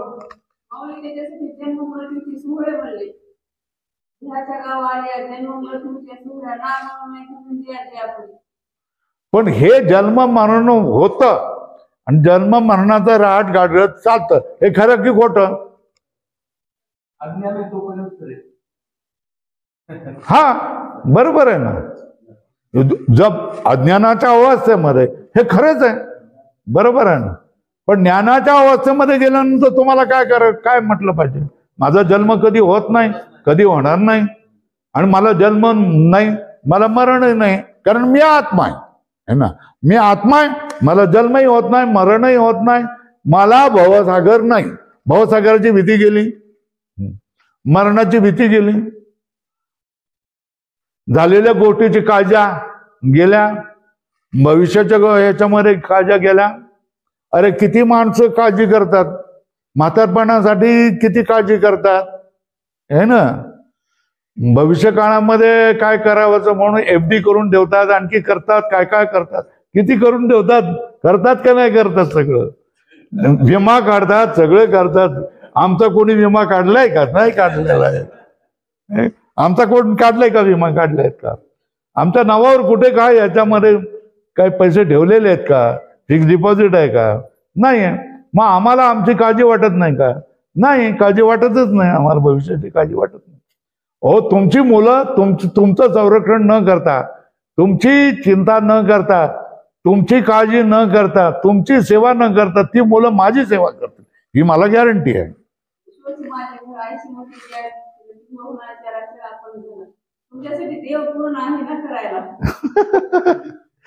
देव येवो न येवो, पण तुमचीच मुलं माझी सेवा करतायत की नाही? हात धरतायत, पायरीहून उतरतायत, खांदा देतायत, हे सगळं करतायत की नाही? तुम्हाला नाही करणार हे, पण मला करतायत, है ना. हे कशामुळे? जो मी तुम्हाला म्हणतोय की तुमच्यामध्ये पाहण्याच्या दृष्टीमध्ये कायाकल्प होतो, तुमचा स्वयं वागण्यामध्ये कायाकल्प होतो, तुमची दृष्टी बदलते, तुमचा विचार बदलतात, तुमच्या धारणा बदलतात, तुमची राहणी बदलते, तुमचं सगळं इंग्रजीमध्ये लाईफस्टाईल म्हणतात ना, ते सगळंच बदलून जातं. काय आल्यानंतर? हे ज्ञानाची दृष्टी आल्यानंतर. बरोबर आहे. लक्षात कुठल्या गोष्टी ठेवायची? मरणाचं भय मानायचं नाही. नंतर भावसागर आपल्यासारखे नाहीत है ना. तर झाल्या गोष्टीची चिंता, जे झालं ते झालं है ना. बरं, भविष्याची चिंता, देव ठेवील तैसे राहावे. काय? हा, ठेविले अनंत तैसेच राहावे. है ना, है ना. देव ठेवील तैसे राहावे है ना. जसं देव ठेवील तसं त्यानं राहावं. मग भविष्याची काळजी होत नाही है ना. तुम्ही एखाद्या महत् शिखरावर होतात, दर महिन्याला 10 लाख रुपये घेणारे होतात. पेपरामध्ये बातम्या येतात. ही एक तऱ्हेची शिखरावरची अभिनेत्री होती, नटी होती, किंवा हा नट होता. आणि आता त्याची परिस्थिती बघा, त्याला खायला द्यायला कोणी नाही, खायला घालायला कोणी नाही. मग अशी वस्तू होते की नाही होते? अशा गोष्टी तुमच्या जीवनामध्ये घडू शकतात की नाही? दर महिन्याला 1 कोटी रुपये कमावणारे तुम्ही नट किंवा अभिनेता कोणी असू शकतात. आणि जीवनामध्ये अशी परिस्थिती येऊ शकतो, सगळ्या वस्तू जातात, लोकांनी नाडलं, आपल्या संबंधी लोकांनी सगळे वस्तू घेऊन गेला आणि तुम्ही खंक झाले. अशी परिस्थिती येऊ शकते की नाही? मग त्यावेळेला तुम्ही दुःख करण्यापेक्षा काय, भगवंताचं नामस्मरण करत, जी काय एवढा फुलका मिळाला रोज है ना, त्याच्यावर जागावं ना. भटकी कुत्री असतात, ती बघितलीत का तुम्ही? आपल्यापेक्षा शहाणी असतात की नाही? बघ, शोक करत नाहीत है ना. जे मिळेल ते खातात, गुजारा करतात, चालत राहतात है ना. बघितलीत का भटकी कुत्री? जेवढं काही मिळालं, शिळ पाक तुकडा एवढा काय मिळाला, त्याच्यामध्ये आनंद मानतात, पुढे जातात. चला पुढचं आपण करूया जरा, जमत असेल तर. आता जीव आणि जड याच्यामधला भेद आपण पाहिला. औपाधिक भेद आहे. जड ईश्वराचा भेद, हा भेद निश्चय तत्वविचार प्रतिबंधक आहे. काय? जड आणि ईश्वराचा भेद है ना, हा भेद निश्चय. जड आणि ईश्वरामध्ये भेद आहेच. काय? जड आणि ईश्वरामध्ये भेद आहेच, याला काय म्हणतात? निश्चय. काय म्हणतात? हा भेद निश्चय तत्वविचार प्रतिबंधक आहे. तत्वज्ञानाचा प्रतिबंधक. तुम्ही जर हे मानलं ना, काय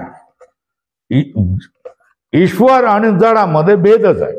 नाही कसा भेद? ईश्वर असेल कुठेतरी, हे सगळं जड आहे. ईश्वरापासून हे जड भिन्नच आहे.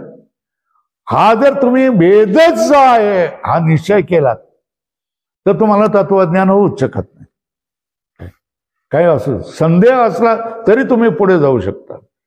पण दुराग्रह असेल है ना, तर तुमचा पुढे जाण्याचा मार्ग खुंटतो. काय होतो? खुंटून जातो. नाही तुम्ही पुढे जाऊ शकत. तत्वज्ञानाच्या मार्गावर तुम्ही जाऊ शकत नाही है ना. प्रतिबंधक आहे. मग त्याचं काय करू शकता? त्याचाही युक्तीने मिथ्यात्व जाणून निराश करावयास हवा है ना. हा जड ईश्वराचा भेद कल्पित आहे. हे काय? ही प्रतिज्ञा. काय? नुसते प्रतिज्ञा करून बनत नाही. नुसती प्रतिज्ञा करून मी असा आहे, अरे असा आहे तर त्याला काहीतरी प्रमाण दाखव ना, हेतू दाखव ना. मी PhD आहे, हा वा, असं उगाच काहीतरी प्रमाण दाखव ना. हे घ्या सर्टिफिकेट, इतके वर्ष काय रिसर्च केलेला आहे, शोध केलेला आहे, त्याचं हे सर्टिफिकेट आहे, मला PhD या युनिव्हर्सिटीने दिलेली आहे. तुम्ही प्रमाण म्हणजे आरसा दाखवलात ना. तशाच तऱ्हेने हा जड ईश्वराचा भेद कल्पित आहे. हे झालं प्रतिज्ञा मार्ग. पण त्याला कारण सांगितलं पाहिजे ना. कारण तो भेद साबास माया व नाम रूप उपाधिकृत आहे. हा हेतू आहे. काय? प्रथम काय सांगितलं? अनुमान कसं केलं? जीव नाही, ईश्वर जडाचा भेद हा कल्पित आहे ना. काय? काय? शाबास माया व नामरूप उपाधिकृत आहे, है ना. जड हे नामरूप उपाधीपासून बनतं आणि ईश्वर हा काय शाबास माया ही उपाधी आहे. कोणाची? ईश्वर आणि ब्रह्मचैतन्य भिन्न आहे ना. ईश्वराचा वाच्यार्थ काय? मायेमध्ये पडलेला ब्रह्म चैतन्याचं प्रतिबिंब म्हणजेच ईश्वर आहे ना. हा ईश्वराचा वाच्यार्थ झाला. आणि ईश्वराचा लक्षार्थ काय झालं? माया उपाधी काढून टाका, मग प्रतिबिंबही संपलं. मग काय राहिलं? केवळ चैतन्य, अधिष्ठान रूप चैतन्य राहिलं, ते ब्रह्मचैतन्य. तेव्हा ईश्वर हा जो भेद राहिलाय, हा ईश्वर ही जी कल्पना आपणाला दिसते ती कोणामुळे झालेली आहे? मायेच्या उपाधीमुळे झालेली. ज्या मायेमध्ये ब्रह्मचैतन्याचं प्रतिबिंब पडलेलं आहे, अशा मायेमुळे ईश्वर हा भेद निर्माण झालेला आहे ना. आणि हे सारे जड पदार्थ, हा जो भेद आपल्याला दिसतोय, हा नामरूप अविद्यामुळे झालेला आहे. कशामुळे? नामरूप अविद्येमुळे झालेलं आहे. हे दोन्ही भेद जे दिसत आहेत आपण, कोण? ईश्वर आणि जड पदार्थ, हे कुठल्या उपाधीमुळे झालेलं आहे? पहिली माया आणि नामरूप उपाधी. कशामुळे तुम्ही म्हणाल? माया आणि ना, म्हणून हा भेद कल्पित आहे, साधी गोष्ट आहे.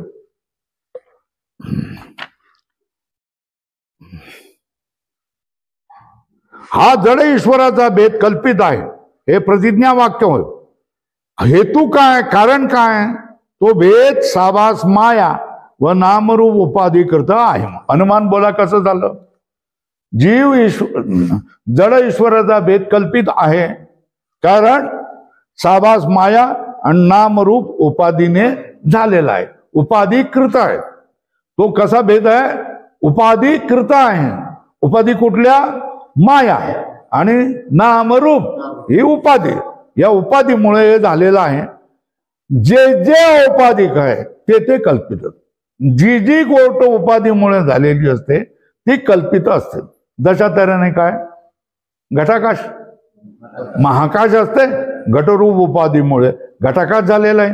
तर घटाकाश घटाकाश घटाकाश बोलतो, पण ते कल्पित आहे, है ना. तशा तऱ्हेने ईश्वर आपण बोलतो, पण हे सुद्धा काय आहे? माया रूप उपाधीने ईश्वर कल्पित आहे. आणि हा जड प्रपंच नामरूप उपाधीने काय? कल्पित आहे. तर ह्या दोघांचा बोला, ईश्वराची उपाधी कुठली? ईश्वराची उपाधी कुठली? माया. आणि जड प्रपंचाची उपाधी कुठली? हा, नामरूप उपाधी, है ना. तर नामरूप उपाधीमुळे कोण झालं? हा, जड प्रपंच झाला. आणि मायारूप उपाधीमुळे कोण झालं? ईश्वर झाला. तर जो आता बोला मग, ईश्वर कल्पित का सत्य आहे असं जर कोणी प्रश्न विचारला तर तुम्हाला काय वाटेल? तुम्ही त्याला काय म्हणाल? हा मूर्ख माणूस आहे. ईश्वर कल्पित कसं काय असू शकतो?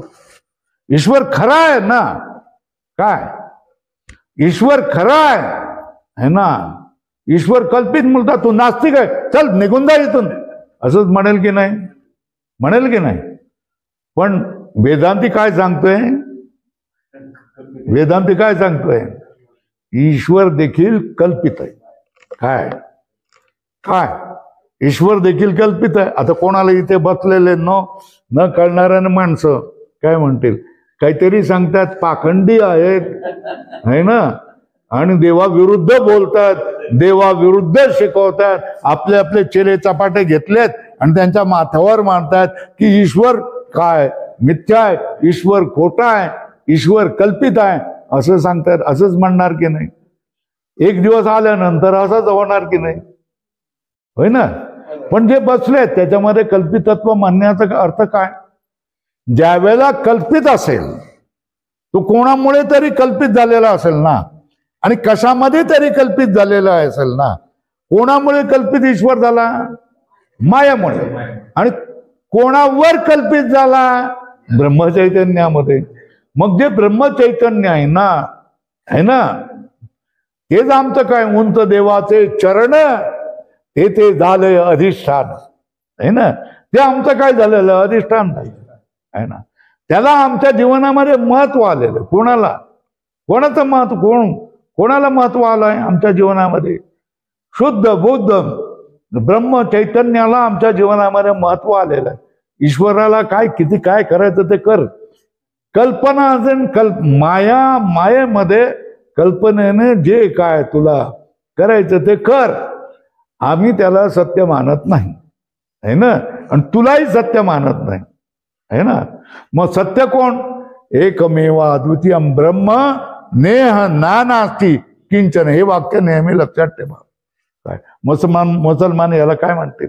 अल्लाह अकबर काय म्हणणार? अल्लाह हाच काय सर्वश्रेष्ठ आहे, बस, दुसरं कोणी नाही असं. मग आम्ही काय म्हणतोय? अल्लाह अकबर होण्याच्या पूर्वी 3000 वर्षापासून आम्ही हे काय करतोय? रटतोय, पाठ करतोय, कंठ करतोय. काय? एकमेव अद्वितीयम ब्रह्म नेह नानास्ति किंचन. एकमेव अद्वितीय ब्रह्मच सत्य आहे. बाकीचे सर्व हा जो अनंत नाना भेद आहेत हे काय आहेत? मिथ्या आहेत, खोट आहेत. चला झालं.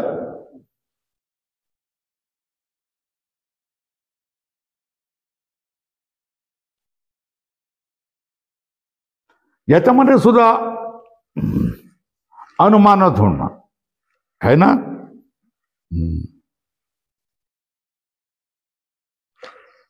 याच्यासाठी दृष्टांत अनुमान काय झालं?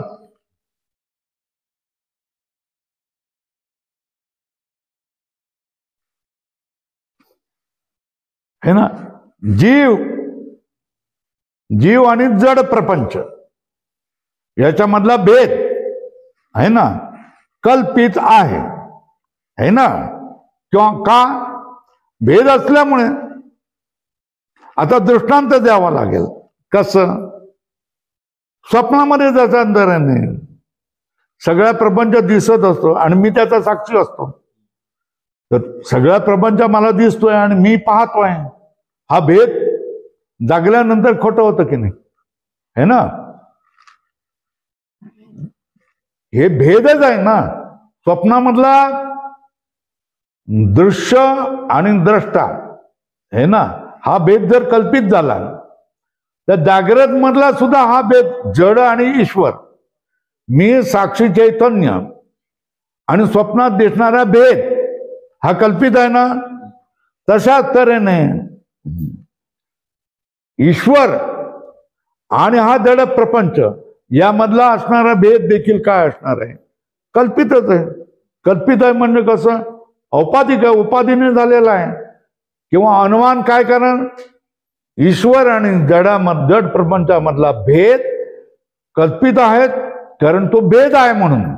जसा स्वप्नामधला साक्षी आणि स्वप्नामधला दिसणारा जडाचा भेद हा जसा काय कल्पित आहे, तशा त्याने जागृत मधला सुद्धा काय जीव नाही ईश्वर आणि जडामधला भेद हा सुद्धा काय असणार आहे? कल्पित आहे. हे उदाहरण होय. या युक्तिरूप मननाने जड ईश्वरातील भेद मिथ्या आहे असं म्हणा. बोला काय मनन कशा तऱ्हेने कराल? जड ईश्वरामधला भेद कल्पित आहे, कारण भेद आहे तो. जसा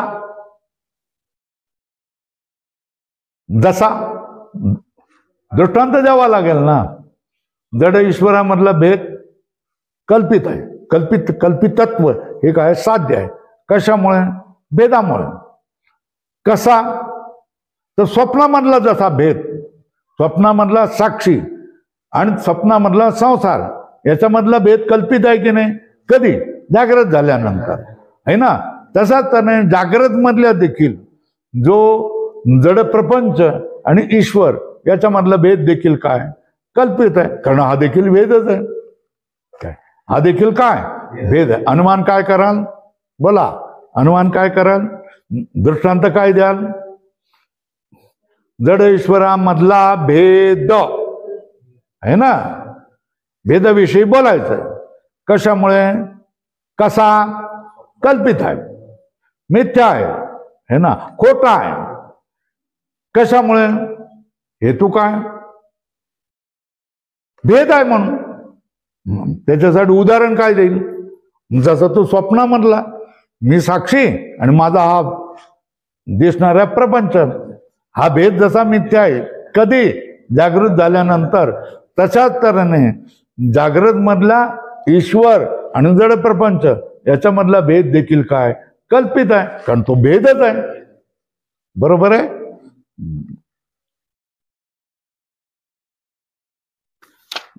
घड्याळमध्ये बघा तुम्ही, हा पृथ्वी आदी पंचमहाभूत समुदायापासून तो थेट अधिष्ठान ब्रह्म चैतन्य रूप अंतिम सत्यत्वापर्यंतच्या विचारात तत्वविचार असे म्हणतात. अधोरेखा करा, लाल करा. तत्वविचार म्हणजे काय? काय विचार काय करतोय आपण? तत्वविचार कशाला म्हणायचं? काय म्हणायचं? काय म्हणायचं? तत्वविचार कशाला म्हणायचं? पंचमहाभूतापासून ते त्यांचं अधिष्ठान असणाऱ्या ब्रह्म चैतन्य रूप अंतिम सत्यत्वापर्यंतच्या विचारास. विचार आपला पुरतं इथला नाही करायचा. काय इथला जो संसाराचा विचार, माझ्या पोराला नोकरी लागल का नाही लागल आहे ना, माझ्या 2 पोरांनी, एक मास्तर आहे, एक पोलिसात आहे, तिसरा मिलिटरीमध्ये भरती व्हायचा, आशीर्वाद द्या, त्याला लागल का नाही लागेल सांगा. असला विचार नाही करायचा. तर कसला विचार करायचा आहे? हे पंचमहाभूतापासून अंतिम सत्य कोण? ब्रह्म चैतन्य. जे ब्रह्म चैतन्य अंतिम सत्य आहे याच्यापर्यंतचा जो विचार आहे, या विचारालाच काय म्हणतात? तत्व. तत्व म्हणजे काय? तत्, आणि त्याचा भाव काय? तत्व. तत् मतलब अंतिम सत्य. तत् तर अंतिम सत्य, याच्यामधलं अंतिम सत्य काय असा जो विचार करतात त्याला तत्वाचं ज्ञान, तत्वज्ञान असं म्हणतात. तत्वज्ञान म्हणजे काय? तत्वज्ञान म्हणजे काय? तत्वाचा विचार आहे ना. तत्व म्हणजे काय? अंतिम सत्य आहे ना.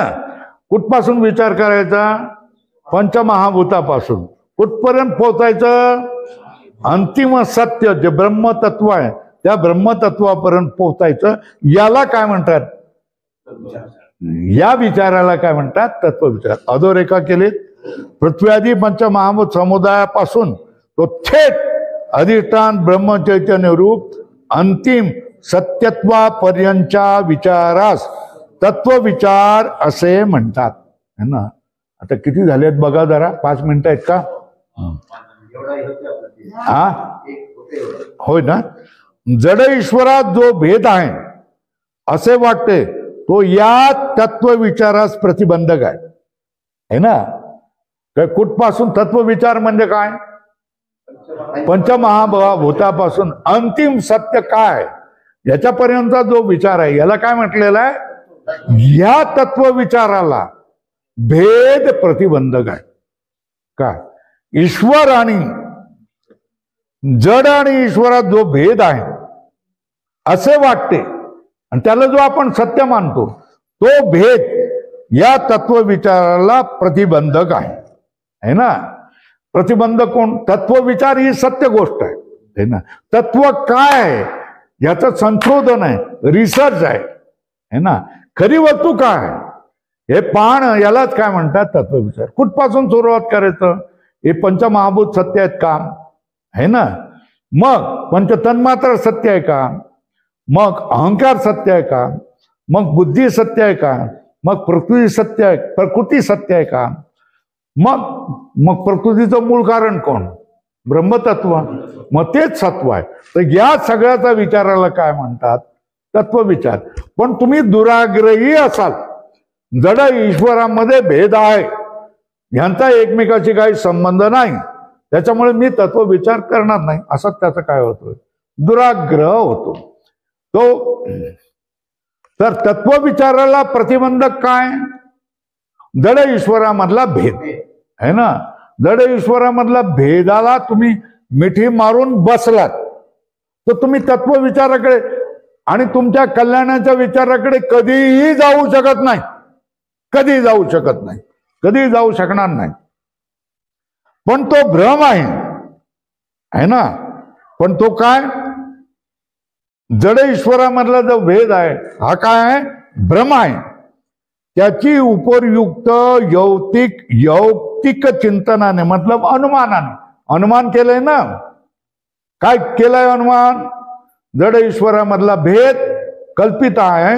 भेदामुळे जसा तो स्वप्नामधल्या साक्षी चैतन्य आणि दिसणाऱ्या संसारामधला भेद जसा कल्पित आहे, तशाच तऱ्हेने जागृत काळामधल्या जड ईश्वराचा भेद हा देखील कल्पित आहे. कारण तो देखील स्वप्नामधल्या भेदासारखा भेदच आहे ना, त्याच्यामुळे तो देखील कल्पित आहे ना. ही काय ह्याला काय म्हणतात, युक्ती म्हणतात. युक्ती म्हणजे काय, अनुमान करणं. अनुमानामध्ये काय काय गोष्टी असतात, पक्ष, साध्य, हेतू आणि दृष्टांत असतात. किती गोष्टी असतात, पक्ष, साध्य, हेतू आणि दृष्टांत.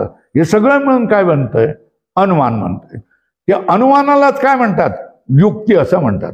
युक्तीने या प्रतिबंधाला आपण दूर करू शकतो है ना. सत्याकडे तुम्हाला जायचं असेल तर काय करावं लागतं, सत्याला प्रतिबंध करणाऱ्या जेवढ्या गोष्टी आहेत त्यांना एक एक वगळावं लागतं, बाजूला करावं लागतं. या पाटामधून तुमच्या शेतापर्यंत पाणी पोचायचं असेल तर इथे खड्डा पडलेला आहे, बुजवा. इथे बीळ पडलेलं आहे, दगड टाकून बुजवा. तिथे काय दिलेलं आहे, तिकडे त्याने शेतामध्ये आपल्या शेतात केलेलं ते बंद करून टाका, मग तिकडे बंद करा. असं करत करत शेतकरी आपल्या शेतापर्यंत जातो ना, मग त्याचं ते पाणी त्याच्या शेतामध्ये जातं. तशा तऱ्हेने अंतिम सत्यापर्यंत जाईपर्यंत जेवढी म्हणून बिळं असतील, ही सगळी बिळं तुम्हाला काय करावी लागतात, विचाराने बुजवावी लागतात. जेवढे म्हणून प्रतिबंध असतात, या सगळ्या प्रतिबंधांना तुम्हाला काय करावं लागतं, सोडून द्यावं लागतं. जितके म्हणून तुम्हाला अंतिम सत्याकडे. ही साधकाच्या जीवनामध्ये या गोष्टी सतत येत असतात बरं का. साधकाला बहीण असते, आई असते, वडील असतात, आणखी कोण असतात, आजी असतात, सगळे असतात की नाही. आजी सांगत असते की तू जर संन्यासी झाला तर आमच्या कुळाला दीपक कोण है ना. माझ्या ह्याच्यामध्ये मी मेल्यानंतर माझ्या तोंडात पाणी कोण घालणार. भाऊक कल्पना करतात ना है ना. आई वडील म्हणतात आमच्या म्हातारपणात कसं होईल. अरे जगामध्ये जरी बघा ना, ते सगळे मुलं बिला आहेत, ते तुमच्या आई वडिलांची किती सेवा करतात ते बघा ना है ना. काय भाऊ उद्धव महाराज, हा बायकोवाले मुलं, मोठी मुलं आहेत, ते आई बापाची सेवा करत नाही. आळंदीला जो गेलेला आहे ना साधक माणूस आहे, त्या साधकाच्या गळ्यातच आईला घालतात, तू बघ आणि तू काही करायचं ते कर. आता त्याला काय, तो ईश्वराला वाहिलेला आहेत ना, त्याला काहीतरी लाज शरम आहे ना. तो काय करतात, जातो बाबा महिन्याला काय घेऊन जायचं, औषधं घेऊन यायचं, कोणाकडून तरी पैसे मागायचे काहीतरी, नाही तर आईच त्याला देत असत काहीतरी. पण जाऊन घेऊन येणं, पाहणं, हे करणं हे त्याला करावं लागतं. सगळीकडे प्रत्येक ठिकाणी सांसारिक लग्न केलेली मुलं आई बापाची सेवा करत नाही. अशा तऱ्हेनं जो साधक माणूस म्हणून राहिलेला आहे त्याला आई बापाची सेवा करा, कारण त्याला लाज शरम असते ना, धर्माची चाड असते ना हे ना. चला मग आता काय करूया. ओम पूर्णमदः पूर्णमिदं पूर्णात् पूर्णमुदच्यते पूर्णस्य पूर्णमेवावशिष्यते. ओम शांति.